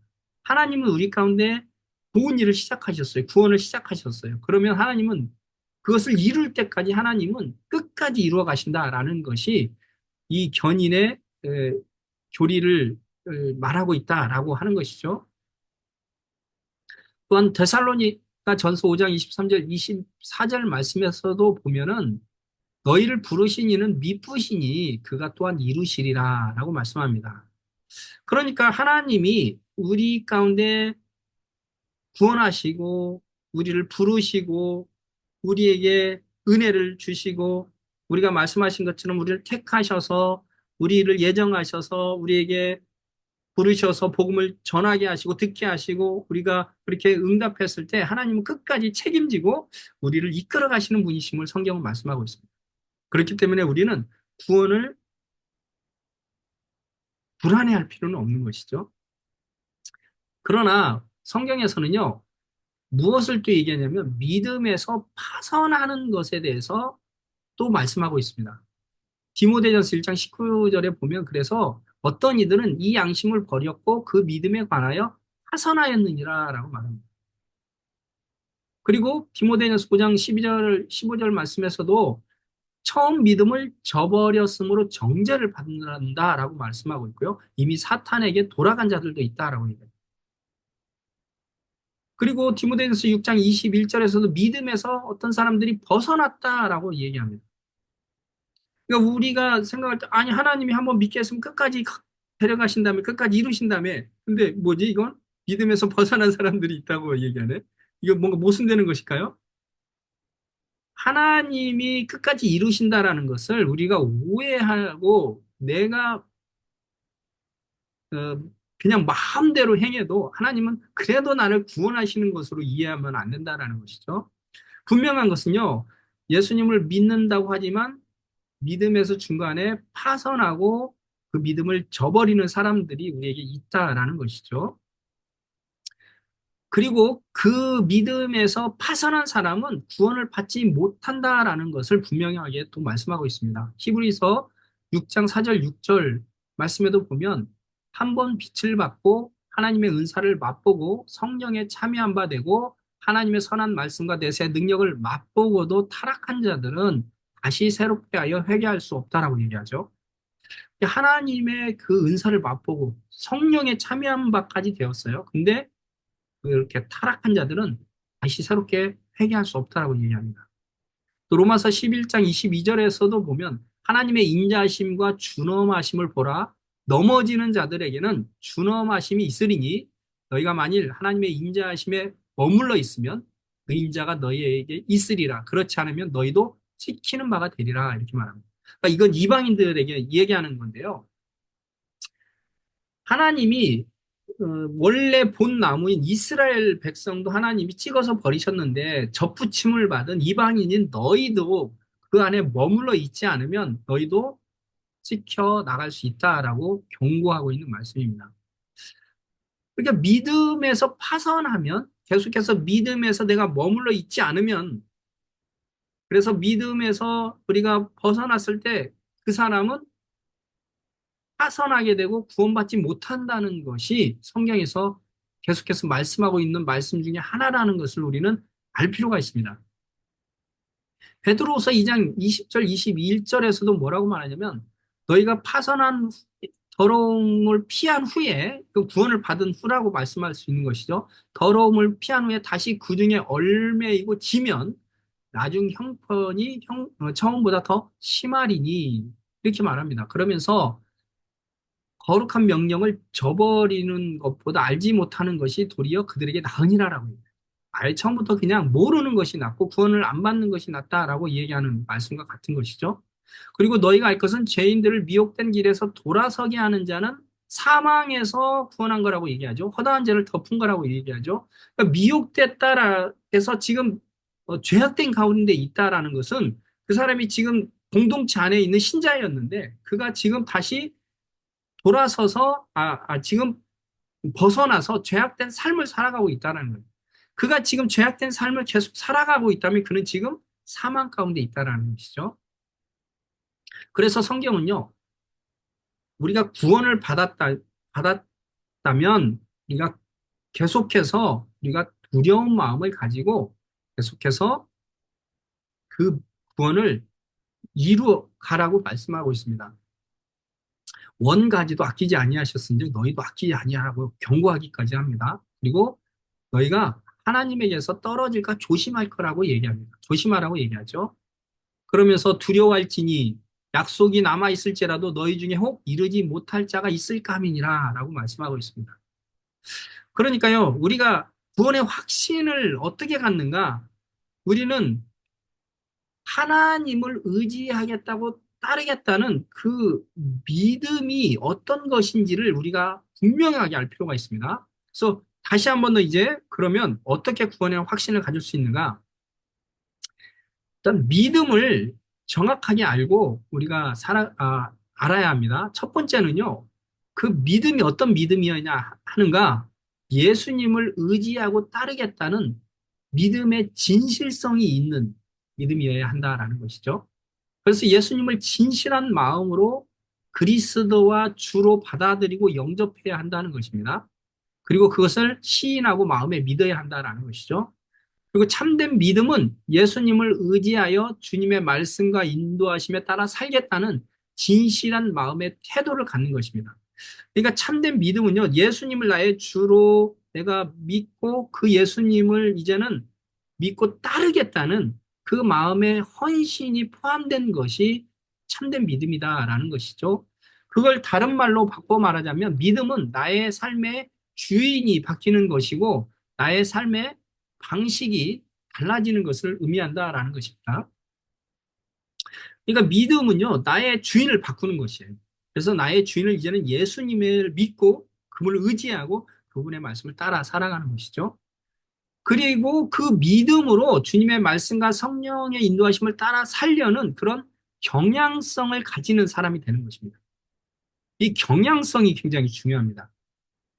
왜냐하면 우리는 믿음으로 날마다 살아가지만 사실은 날마다 믿음으로 살아가는 완전한 그런 삶을 살지는 못하거든요. 우리는 죄를 안 지으려고 하지만 죄를 하나도 지을 수 없는 사람은 아니거든요. 하나님이 보시는 것은 우리가 그러나 끊임없이 주님을 믿고 주님의 말씀을 따라서 살아가려고 하는 그런 경향성을 가지고 있느냐 하는 것입니다. 이 경향성을 가지고 있느냐 없느냐는 엄청난 차이를 가지게 되는 것이에요. 그래서 하나님의 영으로 인도함을 받는 사람이 하나님의 아들이다라고 얘기하는 것입니다. 끊임없이 그 성령의 인도함을 받으며 살아가려고 하는 사람. 그래서 내 삶을 갈라디아서 6장 8절에 보면 육체를 위하여 심는 자는 육체로부터 썩어질 것을 거두고 성령을 위하여 심는 자는 성령으로부터 영생을 거두리라 라고 말씀합니다. 그러니까 우리의 삶이 육체를 위해서 심는 삶인지 성령을 위하여 심는 삶인지를 말씀하시면서 우리가 무엇을 위해서 심는 삶인가가 우리의 영생과 우리의 심판을 결정한다라는 것이죠. 이것을 가장 잘 보여주는 것이 로마서 2장 6절 8절 말씀입니다. 하나님께서 각 사람에게 그 행한 대로 부응하시되 참고 선을 행하여 영광과 존귀와 썩지 아니함을 구하는 자에게는 영생으로 하시고, 여기 보면 영생이 이제 구원이잖아요. 그 구원인데 어떤 사람에게 구원이 있다고요? 바로 선을 행하며 영광과 존귀함과 썩지 아니함을 구하는 자. 여기서 구한다는 것은요, 기도한다라는 그 말이라기보다는 내가 추구하는 것을 말하는 것입니다. 영어로는 seeking라고 하고, 현재형으로 seeking으로 되어 있는데, 내가 그것을 추구하는 삶을 말합니다. 그러니까 하나님의 말씀을 따라서 그게 선하고 또 영광과 존귀함을 추구하는 사람에게는 영생이 있다라는 것이죠.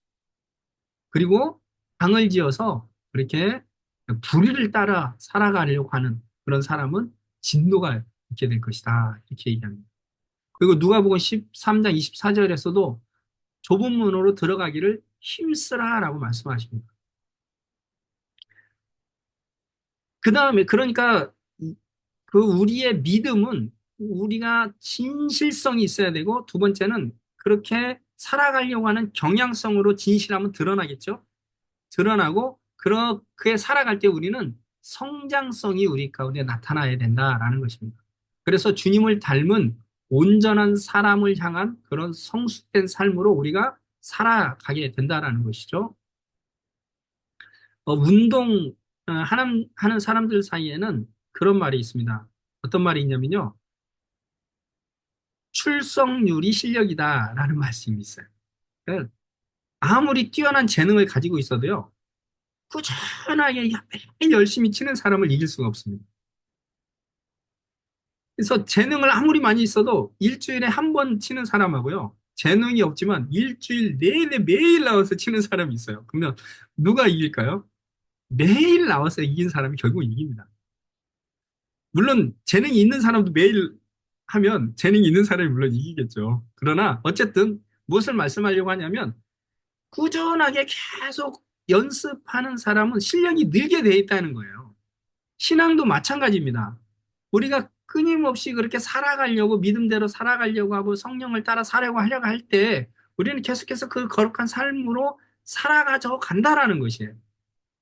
처음부터 완전하게 되는 것은 아니죠. 그러나 점점 아주 조금씩 조금씩 우리의 삶이 거룩한 삶으로 신의 성품에 참여하는 삶으로 온전한 삶으로 우리가 점점 더 변해간다라는 것입니다. 물론 그것이 일직선으로 변해가는 것은 아닙니다. 이게 올라갔다 내려갔다 하는 것입니다. 그래서 때로는 좀 잘 되는 것 같다가 때로는 또 막 안 되는 것 같다가 올라갔다 내려갔다 막 어떨 때는 내가 하늘을 걷는 것 같다 어떨 때는 막 지옥을 걷는 것 같다 막 이렇게 들쑥날쑥하지만 전체적으로 쭉 그래프를 보면 어떻습니까? 올라가고 있는 것이죠. 그래서 우리가 꾸준히 그렇게 믿음으로 때로는 씨름하고 그렇게 살아갈 때 우리의 삶이 거룩한 삶으로 성숙되어 가고 성장해 간다라는 것이죠. 그렇다면 구원의 확신을 어떻게 가질 수 있는가요? 하나님이 시작하셨으니까 무조건 구원이야. 이게 아니라 하나님은 우리를 결코 떠나지 않으시고 우리와 함께 하신다는 그 하나님의 변함없는 사랑, 그리고 누구도 하나님으로부터 빼앗을 수 없는 하나님이 만유보다 크신 전능하신 하나님이라는 그 근거에서 우리는 구원의 확신을 먼저 가질 수 있는 것입니다. 하나님은 결코 우리를 떠나시지 않는 분이라는 것이죠. 마태복음 28장 20절에서 하나님이 제자들에게 약속하셨던 것처럼 세상 끝날까지 너희와 항상 함께 있으리라 이렇게 말씀하시죠. 그러니까 하나님은 우리에게 약속하시는 게 무엇입니까? 나는 결코 너를 떠나지 않을 것이다. 그리고 누가 너를 정죄하겠느냐? 내가 너를 위해서 함께하면 그 누구도 너를 정죄할 것이 없고 내가 너와 함께하면 누구도 너를 내 손에서 빼앗을 자가 없다라는 것이 하나님의 약속이고 하나님의 말씀입니다.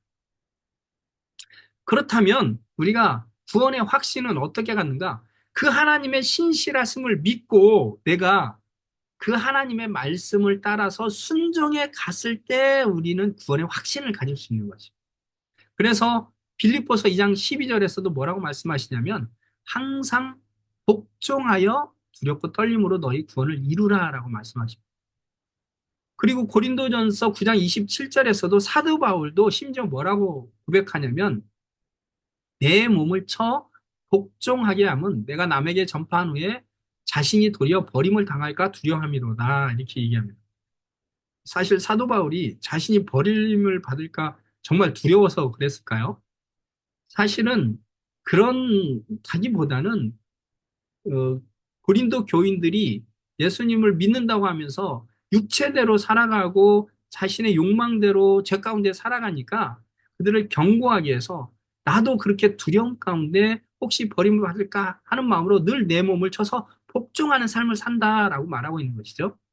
우리는 늘 그렇게 우리 자신을 하나님께 복종시킴으로써 순종하는 삶을 통해서 내 자신이 하나님의 사람인 것을 끊임없이 증명해 내가고 내가 그러한 삶을 살아감으로 내가 하나님 안에 머물러 있음으로 인해서 내 자신의 구원이 확실하다는 확신을 가질 수 있는 것이죠. 그래서 지혜로운 사람은 예수님이 뭐라고 말씀하십니까? 마태복음 7장 21절에서 27절 말씀에서 말씀을 듣고 행하는 자가 지혜로운 자다라고 말합니다. 예수님의 말씀을 듣고 행하지 아니하는 자는 미련한 자와 같다는 거예요. 모래 위에 집을 짓는 자와 같다는 것이에요. 그러나 내 말을 듣고 행하는 자는 반석 위에 집을 지은 지혜로운 사람 같다 얘기합니다. 그러니까 지혜로운 사람은 어떤 사람입니까? 나는 구원받았어 하니까 그걸 믿고 그냥 아무렇게나 내 마음대로 살아가는 것이 아니라 지혜로운 사람은요. 내가 주님을 믿고 끝까지 주님을 신뢰하고 순종하면서 말씀을 따라 살아가는 것이죠. 그 사람이 진짜 지혜로운 것이죠. 그래서 예수님은 로마서 6장 22절에서 보면 너희들이 지금 그렇게 해방이 되어서 죄에서 해방이 되어서 거룩함에 이르는 열매를 맺고 있어야 되고 그렇게 맺는 삶을 살아갈 때 그 마지막이 영생이다라고 얘기하는 것이죠. 그래서 우리는 거룩함에 이르는 그런 삶의 열매를 계속해서 삶 속에서 살아갔을 때에 그 마지막이 영생이다라는 것입니다. 그래서요, 올바른 질문이 중요합니다. 내가 구원을 받았는가? 라고 우리가 질문할 것이 아니라 올바른 질문은 어떤 질문이냐면 내가 진심으로 예수님을 나의 주로 믿고 그분의 말씀과 삶을 따르고 있는가? 이것이 올바른 질문입니다. 그래서 내가 구원을 받았는가 안 받았는가 이것을 가지고 고민할 것이 아니고 내가 진심으로 예수님을 나의 주로 믿고 그분의 말씀과 삶을 따라 살고 있다면 그 사람은 지금 하나님의 자녀가 분명한 거예요. 구원을 받은 백성이에요. 하나님 함께 하실 거예요. 하나님은 결코 떠나지 아니하시고 하나님이 도와주실 거예요. 우리의 기도를 들어주실 것이고 우리를 도와주실 것이고 우리를 성령으로 인도해 주실 것입니다. 그렇기 때문에 우리는 단지 천국에 들어가기 위해서만이 아니라 예수님을 따르는 것이 구원이고 인류에게 주신 최고의 선물이기 때문에 그분을 따라가는 것이다라는 것입니다. 우리가 예수님을 따라가는 것이 구원인 것입니다. 하나님과의 관계가 회복되어서 하나님과의 그 친밀한 관계를 우리가 맺으면서 하나님과 친밀한 관계를 가지면서 살아가는 것이 구원이에요. 그리고 하나님을 점점 더 닮아가는 것이 바로 구원이다라는 것이죠. 그렇기 때문에 구원에 대한 올바른 태도는 무엇입니까? 하나님은 우리와 함께 하시고 결코 떠나지 않으신 분이고 하나님으로부터 나를 빼앗을 어떠한 그 피조물도 권세도 없다라는 그 믿음을 가지고 항상 복종하고 또 하나님의 말씀에 순종하려고 하는 그런 삶을 살아감으로 우리 구원을 이뤄가는 삶이 바로 지혜로운 것이고 가장 구원의 확신을 가지고 살아가는 것입니다. 우리가 믿음으로 순종하는 삶을 살아야 된다. 그런데 그러기 위해서는 말씀, 그리고 기도, 그리고 성령을 따라 사는 삶이 우리 가운데 필요하다. 그래서 우리가 끊임없이 믿음은 순종이다. 그리고 말씀과 기도와 성령, 이 세 가지를 우리가 잊지 않았으면 좋겠습니다. 삶 속에서 말씀, 기도, 성령. 그래서 말씀을 읽고 그 말씀을 통해 하나님이 어떤 분인지 더 알아가고 그걸 기도하면서 성령을 따라 삶에서 순종하면서 하나님이 이런 분이구나. 하나님이 역사하시는 것, 하나님의 도우심을 더 경험하기를 바라고요. 그러기 위해서 한 가지 또 필요한 것이 교회 공동체라는 것입니다. 함께 해주신 여러분들에게 다시 한번 감사드리고 여러분들의 삶이 또 이 구원론을 통해서 좀 더 구원에 대해서 더 분명하게 알고 내가 구원받은 하나님의 자녀로 더욱더 하나님을 닮아가는 아름다운 하나님의 은혜 가운데 살아가는 여러분이 되시기를 주님의 이름으로 축복하고요.